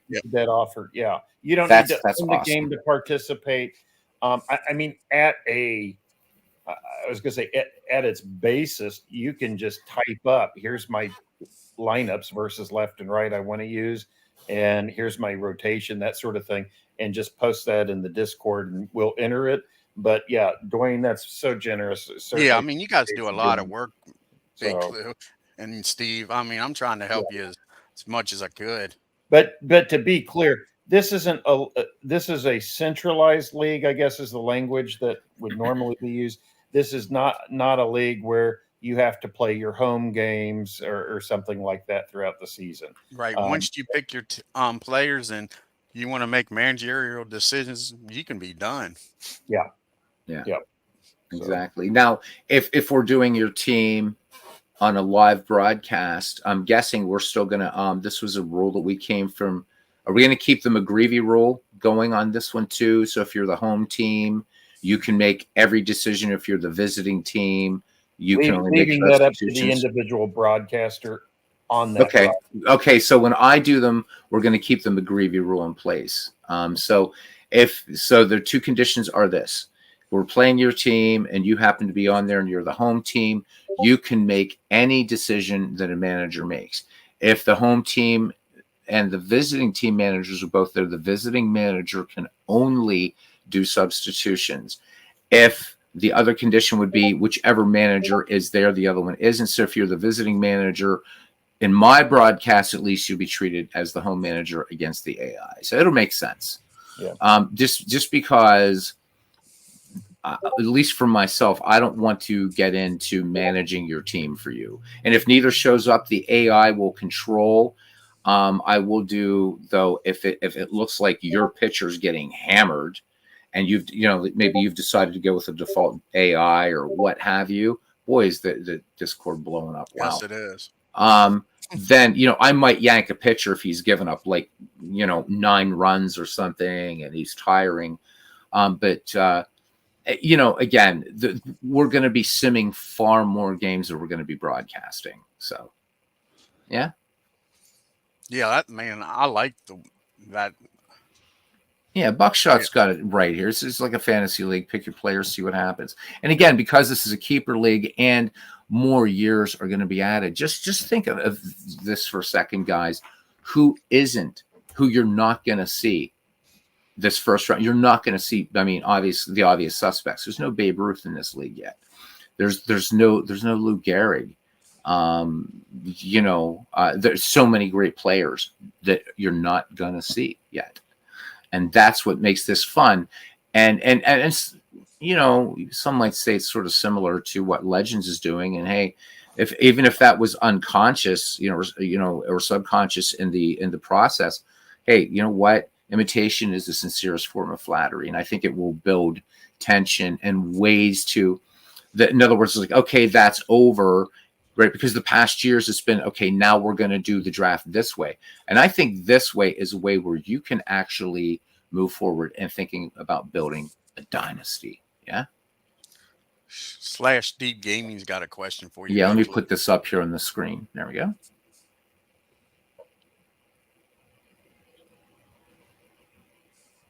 So if I can answer that, because I don't know if we have a big clue there. So. / Deep Gaming is asking, so team you pick is yours for the next 5 seasons. Let's say I pick Yanks 2019. Do I have all the players in the Yanks? No, you don't.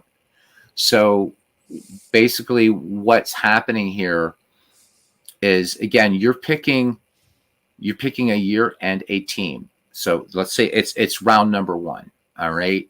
And you've decided for whatever reason to pick the 1944 Phillies. All right. So and then the next round you've picked another team, what have you. You're going to end up with a pool of 120 players, and from that pool you are going to then be creating your own team. Okay, now so that doesn't mean that you have like the 1944 Phillies through 49, or in your case the Yanks from 2019-23. You can decide on the players that you want to keep. / Deep Gaming, if you do keep a player, they've either got to go forward a year or go backward a year. So that's another part of the strategy. And you can only keep 15 of your players. So really the way it's set up, you're not going to be, you're probably not going to want to do something like, oh, I have all the Yankees from 2019 to 2023 or the Cardinals from 44 to 49 or whatever. You keep 15 players.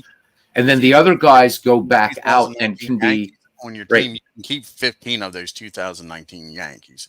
Yes. Not just until 2023. If they play beyond 2023, right. you can keep them.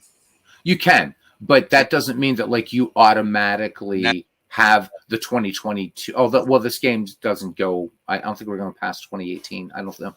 So let me take an earlier year. 68 Tigers. 68 is not in the draft yet.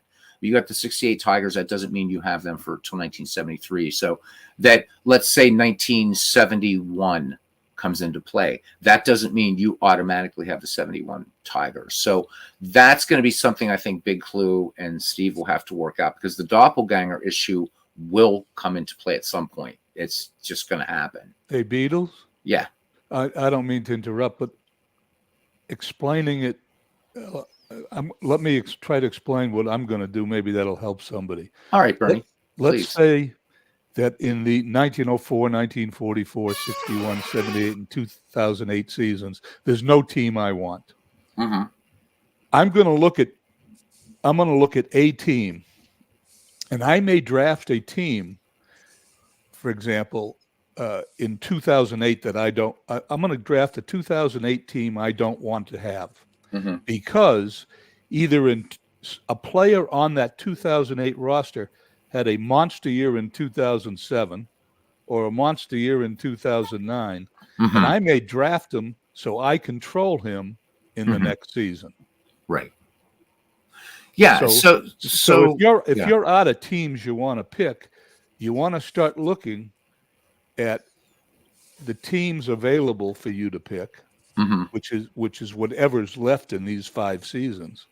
For anybody who had a bad year in that year, but had mm-hmm. a better season a year before or the year after. Or even better yet, it's the beginning or their end of their career.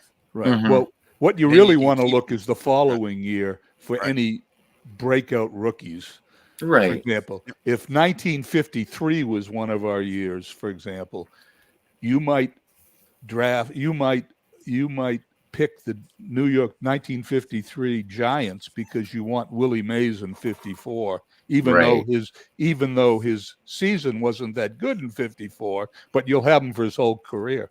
Exactly. Right. So the team thing is to give you when you're talking about drafting a team, that what you're basically doing is you're drafting 30 players at a time to put into your draft pool, is maybe a better way to say it. But Exactly. you're confined to that team. You're not drafting. But then development isn't necessarily based on those teams. So let's say you pick, all right, so 1985 comes up. Bad year for the Pittsburgh Pirates. Holy hell. But I know that there are players on that team that are going to do well. So then the player development, then when you're talking about development of your team, that goes down to the player level then. Well, that's just like, let's say 72 Pirates was here. Well, 72 Pirates, great year. 73, Pirates, they don't do so Clemente, well. His whole career, but you go backwards. But now on the same token, so you have those 72 Pirates. You can have Clemente go back, but you decide you also want to keep Willie Stargell, and you can move Willie Stargell forward. Correct. So in the players you keep, you decide, but they can't stay in the same year. So you have to decide. That's where the strategy, tactics, whatever gets deeper. You've got to decide, all right, I'm keeping Roberto Clemente from the 1972 Pirates. Well, obviously you can't go forward with Clemente, so you're going to go backwards. But now with Stargell, it's like, geez, Pops played into the 80s, but he had some pretty good numbers in the 60s. And so you can't like go back for 2 seasons and then go forward. My understanding is, at least, is once you decide to go either forward a season, backward a season, that's it. That's correct. Yeah. If you want to come back on, Big Clue, just let me know, man. This is Windows Decide to update. Carlos. Okay. So /Deep says you get to keep players, 15 players every season. Keep them till you decide not to keep them on 15-man roster. Or until they retire. Yeah, because obviously, or if they're going the other way until they're not in the league. If you're going younger. Yep, exactly. Let's get Big Clue back on here. Because I tried to do an NV last night. Remember?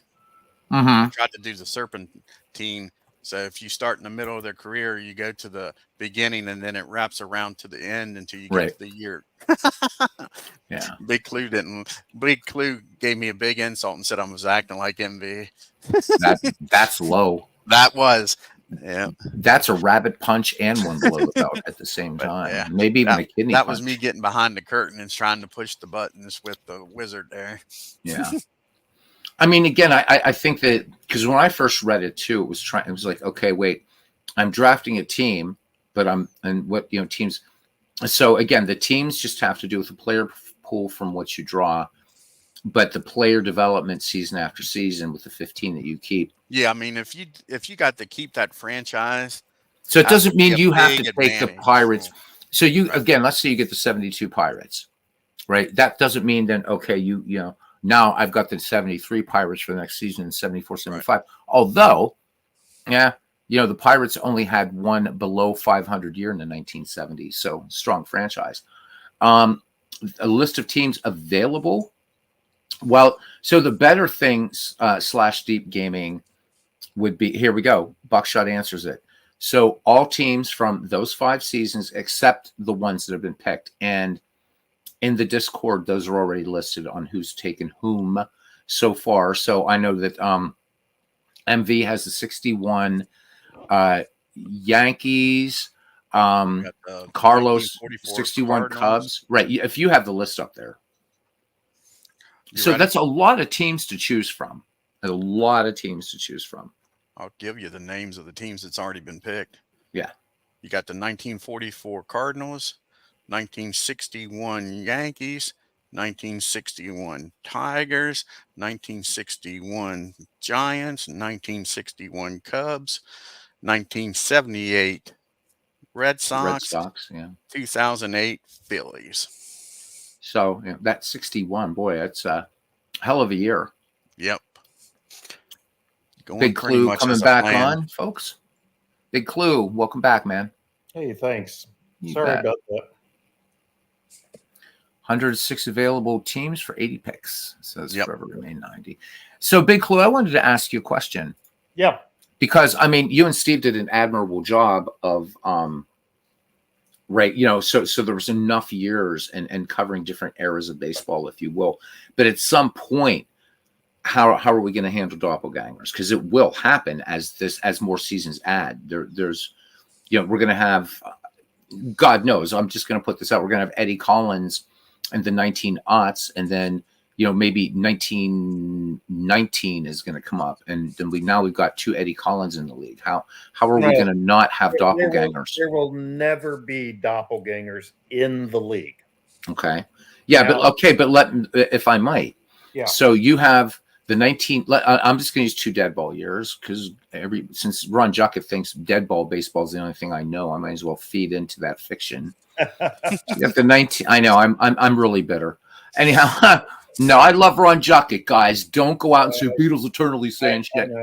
I just thought that was really, love. That was really an unfair statement, though. It was like, yo, dead ball baseball, and Ron Juckett doesn't like dead ball. That's cool.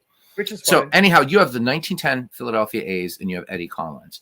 Yes. But now, 1919 comes up, and Eddie Collins is playing on the White Sox. But somebody already has 1910 Eddie Collins, and he's moving forward or backward in time. How do we do with that with Eddie Collins? And you want to draft those 1919 White Sox? Well, you can't use Eddie Collins then. That's if somebody correct. is keeping Eddie, right? Correct. Okay. You just answered your own question. You can draft the 1919 White Sox, Eddie Collins, because he's on a Field of Dreams roster, won't be available in the 1919 White Sox. Okay, so I need that clarification. Yeah. That's when the it's going to future get drafts difficult, will Beatles. be harder because while the player pool expands. Okay, so who picked 1944 Cardinals? Whoever that was. David. Okay, Stan Musial's off the block now. Nobody else can get Stan Musial unless David trades or cuts Stan Musial. Or if he runs, 15 years of playing and then Musial reaches the end of his career, then he goes back automatically to the free agent pool. Cool. Yeah. Yeah, I think I love the multi-layer strategy in Yeah. this. That's why keeping the original seasons is important, as well as adding new seasons each successive year, I have a question, my friend. because the pool expands, but we're basically going to be keeping, there are what, 20 teams, so 20 times 15, right? So we're basically going to have 300 players in year one that Right. carry over to year two. Right. Now I have a question though. Yeah. Is that Forever Remain 90? Teaching us a bit of German. Nice and Deutsch. Yeah. It should be a future list of all doppelgangers, which is a German word, by the way. Yeah. No, It is. no, It is. So I'm trying to think of the Dutch, because Dutch and German are somewhat related. What does do you know But, what the literal translation of that? I did not know the origin of that. I first read doppelgangers in fantasy literature when I was a kid. Same. Yeah. So all right, my question is this. So let's say Musial, right? So somebody's had Stan Musial. I think it's Yeah. David. You guys said did the 44 Cardinals. Somebody has Stan Musial. David has Stan Musial, and he decides in 1952, for whatever reason, Yep. yeah, I don't want Stan anymore. He's going to go back into the draft pool. Does Yep. Stan revert back to 1944?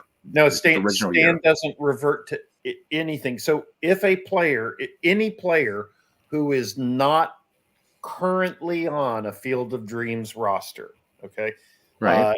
then those players are available to be drafted. If a player, forget which season you're drafting him from. Let's just Okay. big picture. If a player's on a Field of Dreams roster, he can't be drafted. If he's not on a roster, he is available to be drafted. Okay, So but that's the, right. So that's the part I'm principle. confused. So because Yeah. so Carlos Yaz is saying like that Musial should go back to whatever year he was drafted originally. That's my question. So David has Stan Musial, and Yeah. again, just okay, he decides in 1952, right? Nobody wants to trade for Musial, which of course we know Yeah. people would trade for Stan the Man. But just for example's sake, Musial is cut. Nobody wants him. When he goes back to the available draft pool, since he was drafted from 1944, Yeah. will he be back in the draft pool as 1944 Stan Musial? Yeah, That's I my understand. question. So the answer to that is yes, but he will still, because 19, again, we're drafting teams, not players. So Oh, okay. He's you adding can this. draft since 1944 is one of the seasons in the pool. Mhm. If you draft, you can always draft the 44 Cardinals and get Stan Musial again if he's back in the pool. Now, that said, if between today and whenever he's cut, we have another season during Musial's career that gets added to the Then pool, he's eligible. Yeah. Then he's eligible at either of those. And Okay. it gets, let's say it's the 58 Mhm. season. So in 2 or 3 years gets added to the pool. You could draft the 44 Cardinals or the 58 Cardinals. That answers whichever you that draft. answers it. But whichever team you draft, any Okay. eligible player that's not on a Field of Dreams roster, you want to put him on your team. You start him at the year that you drafted him by. Right. Here's right. a question for you, Big Clue, since we're going down this rabbit hole. Nice. I talk MV into trading me Mickey Mantle 3 years from now. Yep. And he was going backwards. So now Mickey Mantle's in 1958. Yep. I understand I get the 58 Mantle, but I also have to keep going backwards with him, correct? You also have to keep going backwards. Yeah. Yep. That's what I While thought. a Just wanted to player is clarify. on So any- somebody could dick you over like pretty badly, right? Yeah. Well, Sort of, kinda. narratively, it wouldn't make sense to reverse age him, just Correct. because I just wanted to clarify just because he that. went to a different team. So But when Or somebody could do you a starts going big and trying to favor. It's stick with like, their decision. hey, look, I'm going to trade you the Mick, and he's, I've been going backwards with him. Mick's got another 2 good years before he gets back Yeah, that's to. what NV Yeah. would do. He would fleece me like that and say, "You can have him," and then he's only got 1 year because it's 1952, Mick. that's This conversation's going to go until the draft starts. You realize? Oh, I'm too tired unless Dwayne wants to take over on his channel. No, I have to drop off and get some things done, or I won't be around for the draft. So All right, Bernie, Bernie. have a I'll great see you. afternoon. Have a good one, See you Bernie. guys at 6 p.m. Eastern. Yes, sir. Mickey is a Red Sox. Yeah, MD, you told me he was willing to deal with me. You said Red Bolt Nation is up for trades. Look at you. Now you're lying to me again. Wait, You lied it's to me in almost 2 as if you days. can't trust what he says. I know. He's already lied to me again. And So I it got should this be one in the Discord. So it should be in the league constitution, right? If one existed, do not believe a word, a syllable that MV says. Any phoneme that issues from his gaping maw of pestilence, right? Pestilence. So there we go, right? So guys, really quickly, strategy baseball will be available at some point this week. I will share it to you. It'll be a zip file. Hope you have fun with it. So I just want to get that in really, really quickly. Well, I'm not going to put the link in the YouTube chat. This is for folks in the Discord. So it will be there. Yes. Oh my God. MV already made a dick move, taking the Yankees instead of the. Oh yeah, right. So we have a new. So guys, we also have a new meme and then we'll get to Slash Deep's question. We have a new meme. You pull. So if you do so, you've pulled an MV. All right. Who did that last night? Was that Mike Silva that came up with that? Or who was that? Talking about pulling an MV. Oh, for the league name? No, just like if you do like make a dick move, you pulled an MV or something. No, I don't know. Somebody who said that last night, Dwayne. Was it you? I think it was Mike Silva. It probably was. Slash Deep Gaming says last question. If I have Aaron Judge 2022, can someone draft 2023 Yanks and 2021 Yanks? No. Again, the biggest, the highest principle here at work is if he's on a Field of Dreams, if a player's on a Field of Dreams roster, that's the only version of that player that's in the league, period, ever. Nobody else can try to get that player unless they trade for him. Or unless the team cuts him and then somebody drafts him the next day. And the purpose of I put this together for the purpose of, number one, we want a keeper league where there's some continuity for every team going from one year to the next, because otherwise, we think that builds interest. MV is a great example here of how you can get invested in your own team. Your team can build a sense of its own history. Somebody who has a favorite player can keep them around a little while, things like that. At the same time, we wanted to encourage at least a minimal level of turnover and make sure that we're constantly bringing new blood, with players into the free agent pool, such that the teams at the bottom of the standings get a better chance to improve every year, and that any new teams, if somebody wants to join the league in year 2 or year 3 or year 4, that they have a fighting chance doing it. Again, it's an all-time league, right? So the idea is I don't want somebody to join the all-time league, say, after we've been doing this for 3 or 4 years ago, oh crap, all the Hall of Famers are taken and I'm just hosed, right? That's not fun, and nobody will want to join, if that's the case. And so this builds the league very gradually. It encourages a certain level of turnover that's going to promote not turnover, but more volatility in the long-term quality of a team. Teams will go up and down much more than they do because of how we've structured this. So D. Scott Howard has gone to the dark side. Oh man. D. Scott Howard, another person in this community that I look up to. D. Scott, how can you? And as I wrote in the Discord last night, to quote King Henry II, will no one rid me of this meddlesome MV? Yeah, people in this community giving MV their sympathy reminds me of these people out in on the college campuses going, gays who support Hamas, right. Like, don't you realize if you lived there, what would happen to you? Yeah. There's the proof. That's like you've never heard of Jews for Hitler, right? Right. And D. Scott House says if you can't beat them. Yeah. Well, we'll beat him this year. So there's the proof. He said he was open for trades, and he's done told me no now. Oh, look at this. See, look. See again. He's schmoozing the nefarious MV. Slash Deep Gaming is in, Big Clue. How about that? I'm sorry. Slash Deep is in. Yeah. Oh, that's awesome. So we're at Sweet. 21 officially. I know Steve is talking to some. I'll say anonymous. It's somebody I don't know who's not in the community. He's trying to get a real life person to come over and join. So that could be a potential 22 tonight. So that's great. Great. Beautiful. And we're going to set this up so it's 4 divisions, or like two leagues and 4 divisions. So right now of 5 to 6 teams per division. And if we get to the 24 mark, that's really easy for you guys to set. Couldn't we then do 2 leagues with divisional play? Could we do that? That's the idea. Yeah, it's not one so divisional play. I guess that's my other question, actually, because I didn't even think of this.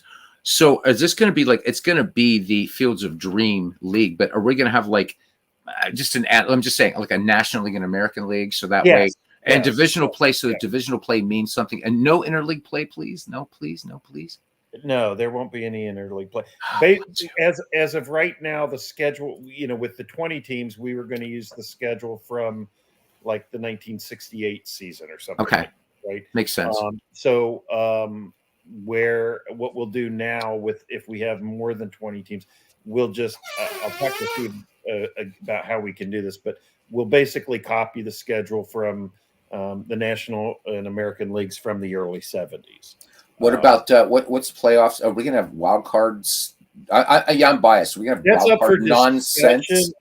As of right now, Steve and I are just planning to have the division winners go to the postseason. Division winners go to postseason. Yeah, so because the best ALCS, NLCS, and the World Series, right? Yeah. Okay. Yeah, 1 out of 5 teams is fine, and particularly when a season is only going to last like 2 months of real time, 3 months of real time. So it's not like, hey, I didn't make the playoffs. I've got to wait another calendar year to try again. We'll just, we'll start up the next season in a month. But we could conceivably figure something out for wild cards if we want to. I just wouldn't want it to become a tournament. I don't want it to become I don't want it to become. I know. I don't want it to become a tournament, right? Right. So, yeah. Yeah. No, I'm with you because to me, was that subtle enough? The single most exciting thing we could have in a pennant race is at the end of 162 games, have 2 teams tied for first place in their division. Right. Because then we get that 163rd game. And, that shot heard round the world type game. Yeah, look at that's the kind of drama that's gone now. So, Dwayne, will you comment on this, please? Oh man, and I'm supposed to believe him. Like I say, I got one hand on my wallet right now. I tell you that. Exactly. I'm the sleight of hand guy around here. I'm the card sheet, and it's MV that's like, come on. I'm more trustworthy than MV now. That's really bad, man. Well, now you're at the front of the line. I don't know why you're surprised that he talks out of both sides of his mouth, since he puts a lot of things on both sides of his mouth. I know, right? Well, so whenever to your side, Big Clue. I used to take up for him all the time, but I'm starting to come around. D. Scott, I will say this: that MV is right. That D. Scott is a true gentleman, but how does this happen? Oh my God! Yeah. Where was Ken Castro? Probably. See, Ken Castro's a bit of an MV fan though too. So I don't know. Oh, we all are. But are we? Who's this royal? Is this the royal we? Yeah, I'm not a fan of MV at all.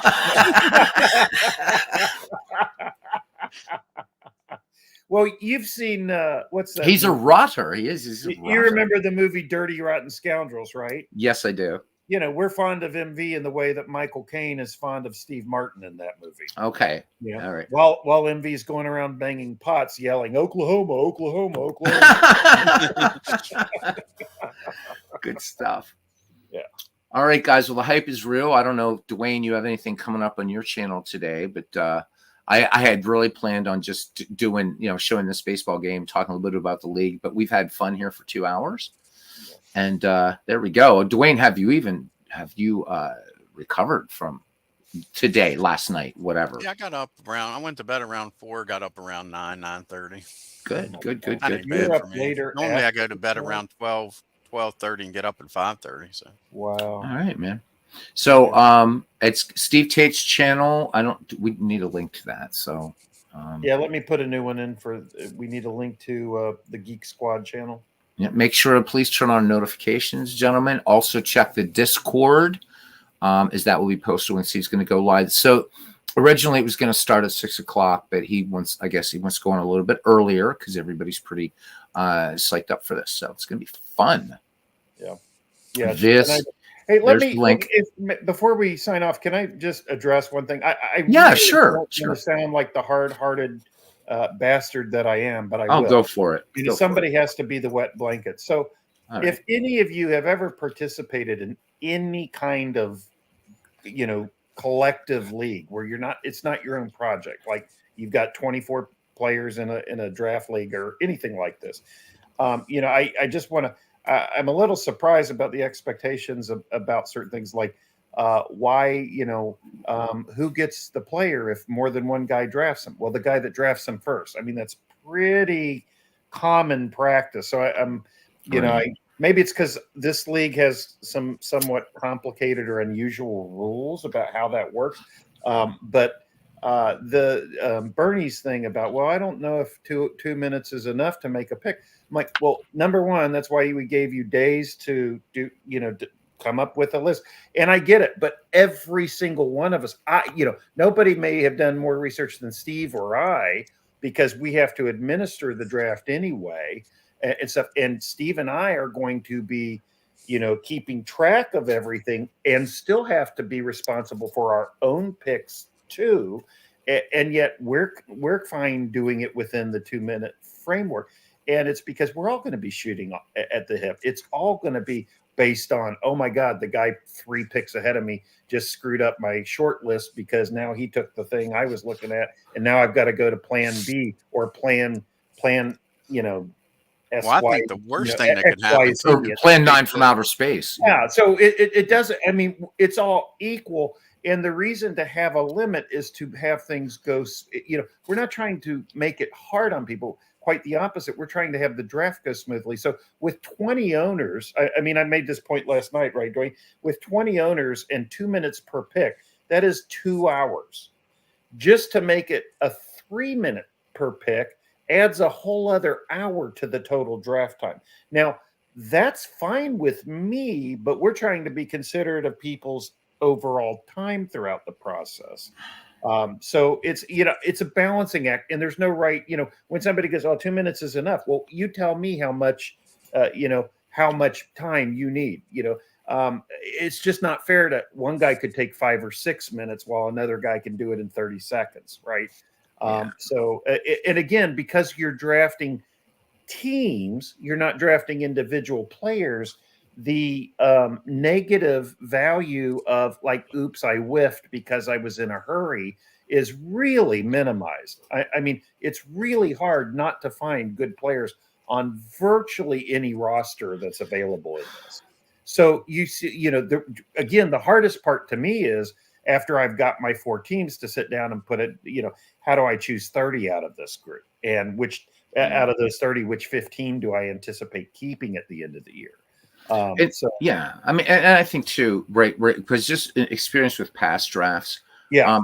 2 minutes seems like it flies by, or like it's going to fly by. It actually doesn't. You'd be surprised. And we were doing this at the player level from 1880 to 2022, and people were. We got a general idea, like 3 picks ahead of you, what you're going to do. You should be narrowed it down to 4 or so picks. The worst thing that could happen to you is if the 3 people ahead of you go bang, bang, bang, bang, and instead of getting 6 minutes, you got 30 seconds.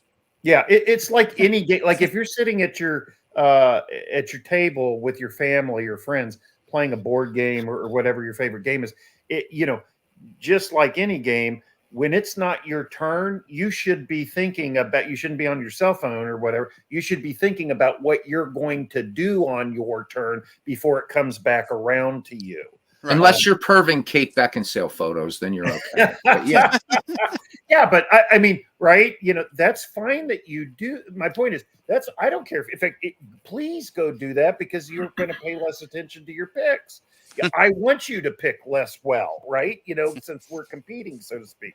But right. It's no skin off my nose if you don't pick well.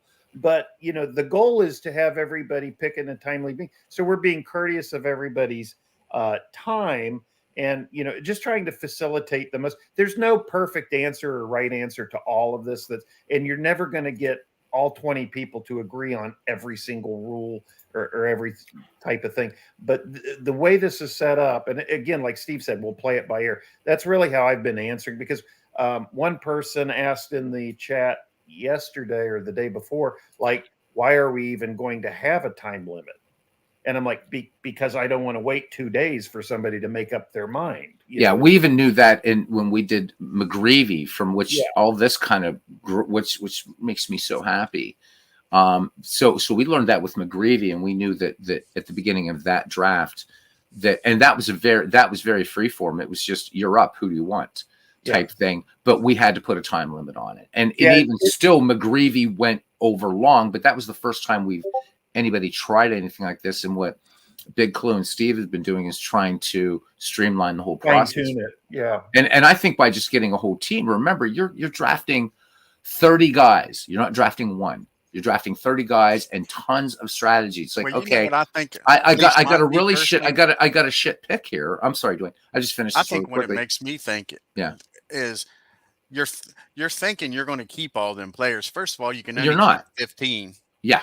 Yeah. And I mean, I'm guilty of it. I start looking at that team and I'm like, well, I don't want that team. There's only 2 guys on that team, or 3 at the most, that I could pick. Then I start thinking, well, you got 4 teams. You're only going to keep 15. If you can get 3 from each team, that's 12. And you don't even have to keep 15. No, you could say, I'm checking the whole team in. You're trying to get a team of 30 great players, and that's your team forever. It's not. It's only going to be 15 of them. So you can have 15 one-year wonders, knowing they're not going to stay. I mean, let me, to your point, let me be really blunt, to put it this way. We could have, or let me see, this is me. Other people may feel differently or stress more about this. I would be perfectly comfortable never doing draft prep, never looking at rosters, never anything. And simply, if we had said, here's the idea for the league, we're all in the chat like right now, let's start immediately and have an impromptu draft. I would love it. And we pull, here's the 5 years, and we're going to start the draft based on who's in the chat. Go, right. Hey, Clue, it's your turn. I mean, all of us have pretty good general knowledge of which teams were better in most seasons or most eras, or which, I love Willie Mays. Which franchise was he on in the 50s and 60s? I wonder. So, I mean, it's not like we couldn't assemble pretty darn good teams with no information at all. Well, actually, and that's really funny because, I mentioned to you last night, and then we got to get to Slash Deep Gaming's question. There is going to be a draft league project I have coming up that's eerily close to what you just suggested, and it's going to be on the spot. And you've got to, and I'll explain more, but that's going to be after McGreevy. That's cool. The great minds. I was very intrigued. Yeah, I think you'll like it. It's going to be fun. Slash Deep Gaming asked, you were talking about a player going forwards or backwards and how they get better or retired. How does that work if I'm drafting just a certain year? So we have 5 seasons in the league for this year. So, of course, any player on a Field of Dreams roster this season is going to be from one of those 5 years. So that's what determines their stats, is their 1944 stats or their 1961 stats, so on and so forth. So let me take Roger Maris 1961 as an example. This is an easy example. Never mind that I don't mind making MV the guinea pig here. So at the end of the year, only for the players that are being kept on your roster for the next season, those players must age. That's a requirement.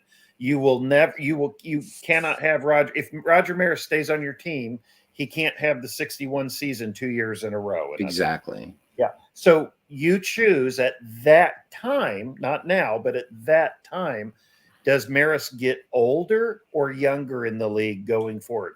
So in year 2 of the league, let's say he gets younger. So in year 2 of the league, you would use the 1960 Roger Maris season. Now, even though 1960 is not a season in our draft pool, the draft pool is a separate thing than what years we're using for the players who stay on the rosters.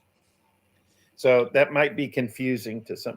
So you would go 1960, 1959, 1958, and you would either Maris stays on your roster till you cut him, trade him, or he decide that, or he gets to his rookie year and then he's done.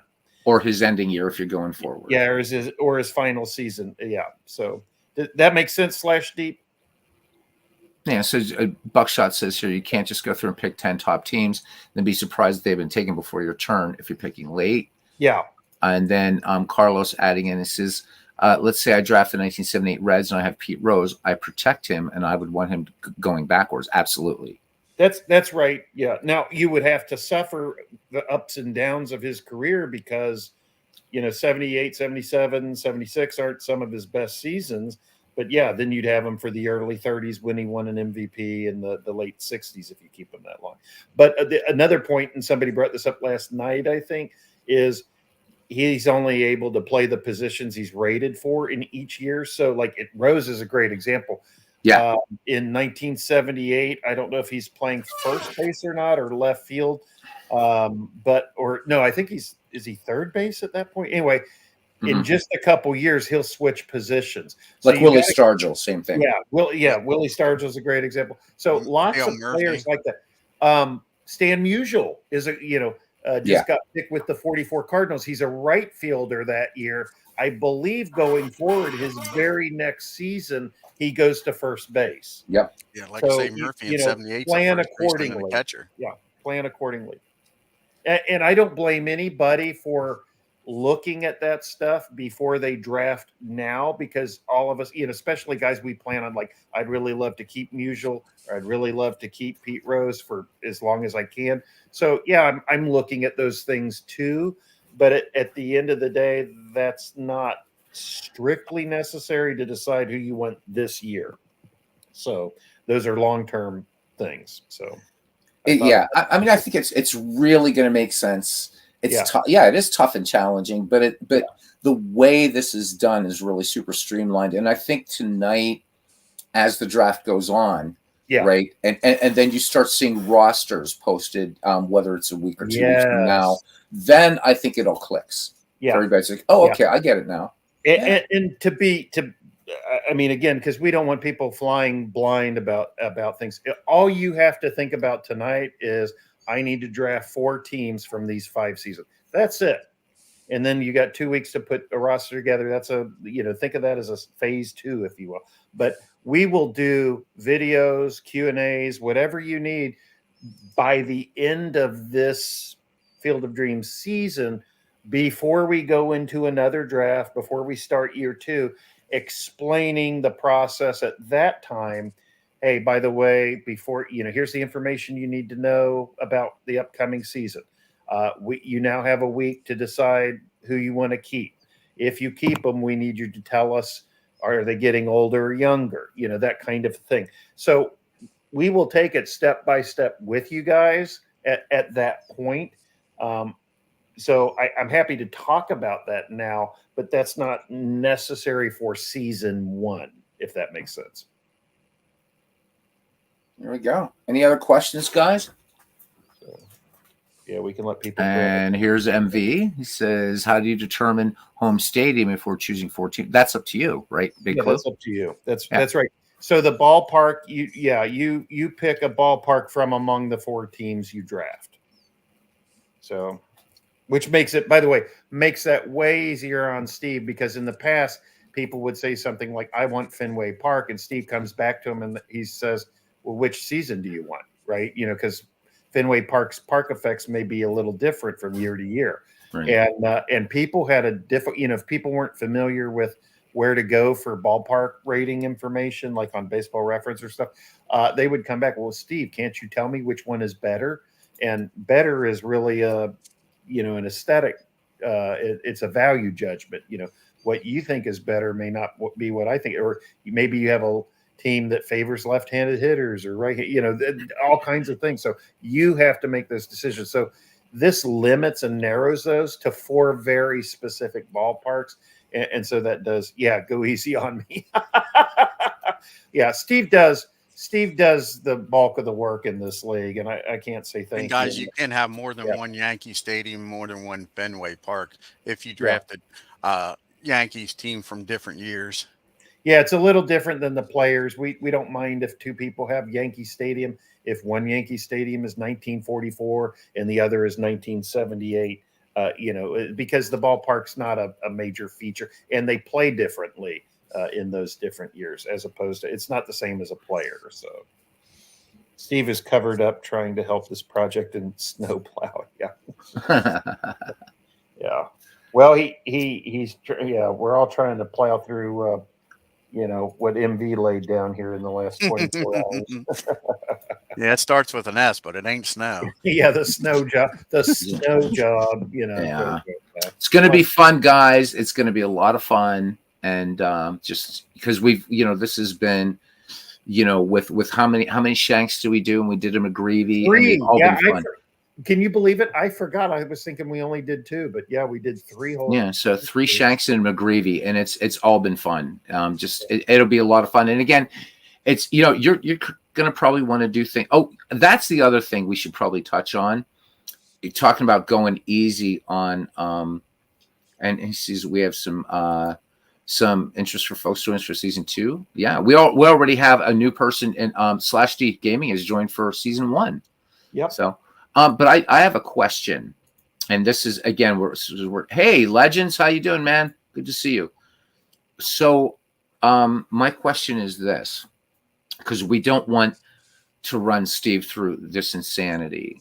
If you guys put a cap on changing up managers, like because we've had issues where people say, oh, I'm going to go with just the default AI.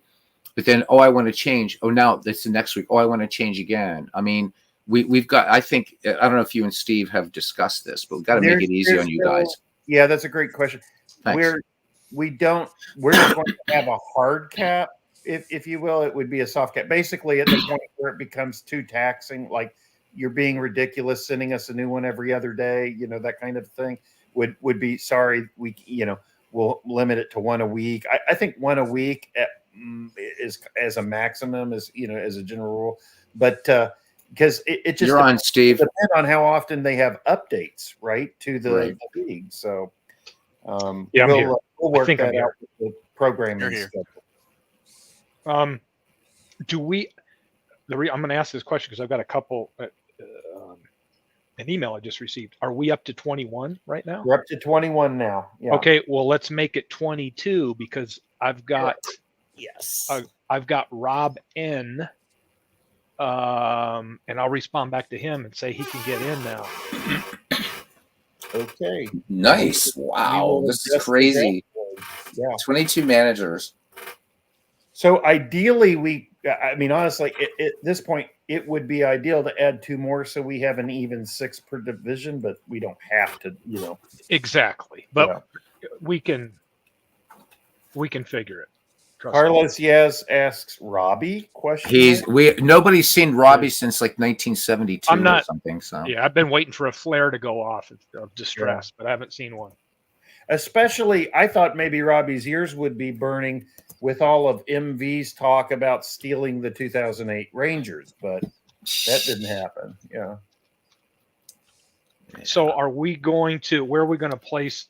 Okay, let me let this. So I think what we would need to do, because we're going to do an AL and an NL basically. So we'll have like 2 Yeah, we'll have 2 leagues separated that way with 2 divisions. The coffin opened up. I heard it. Yeah.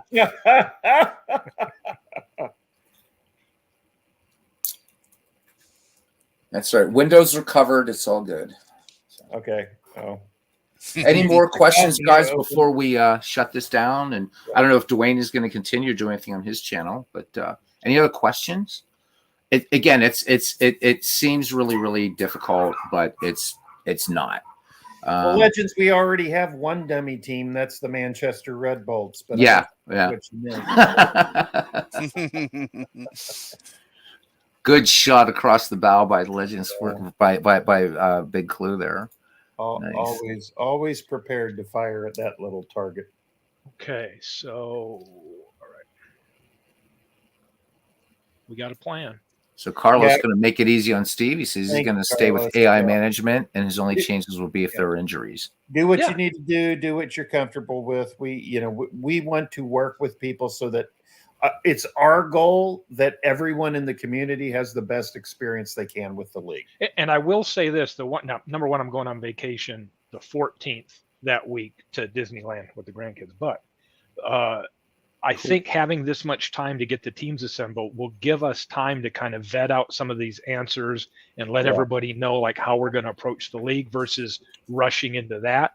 So I think it's twofold, right? After today, you'll know, here's my 4 teams, go take your time, figure out who your 30 are, and then we can really talk through some of the things.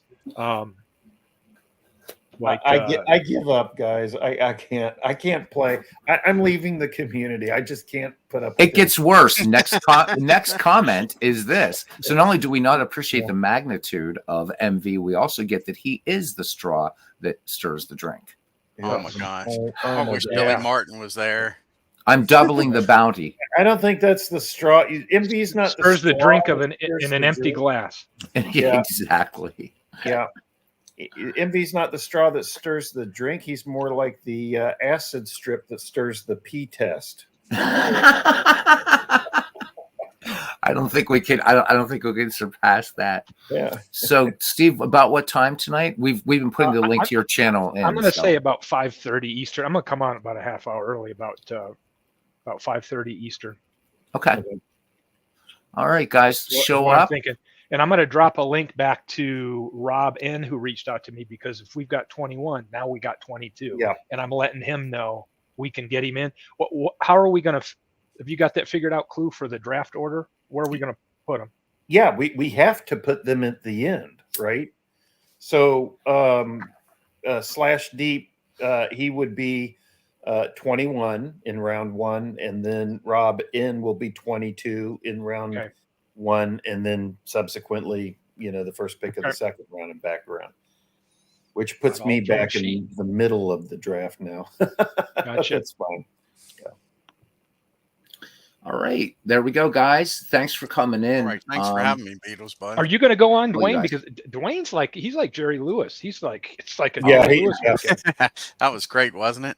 It is a serpentine draft / deep. Serpentine, yep. Yeah, Dwayne, how much, since you had the telethon last night, how much did we raise to eradicate the disease? Well, no, you're not going to believe this. Yeah. We had a thief in the house, and the money's all going, and I'll give you a guess where he's at. West Virginia. Waiting in his bunker in West Virginia. Exactly. Yeah. He has to pay for that payroll, that 61 payroll. Yeah. Sitting in an old abandoned coal mine shaft. Well, to say MV is a penurious owner is an understatement. So I don't know what he's doing with the rest. Look at him. Look at the bling. Oh, we've got to put up the British pounds as well. You know? Wait until Mick and them find out what a cutthroat freaking GM he is. They're going to hate being on his team. All right. So, Dwayne, are you doing anything today before the draft or whatever? Not that I know of, Beatles. I got to get stuff done. I got to go back to work again tomorrow. All right. Words, do stuff around the house here. 5:30 Simtistics with Steve. Yeah, Tate if everybody's channel, alive on the Discord, I'll be looking at the Discord. 5:30 banter there in the next couple hours before we get going. So. Oh yeah. Yep. Jamie is Jamie's. It's Jamie's turn to draft. If anybody sees him, let him know. Okay.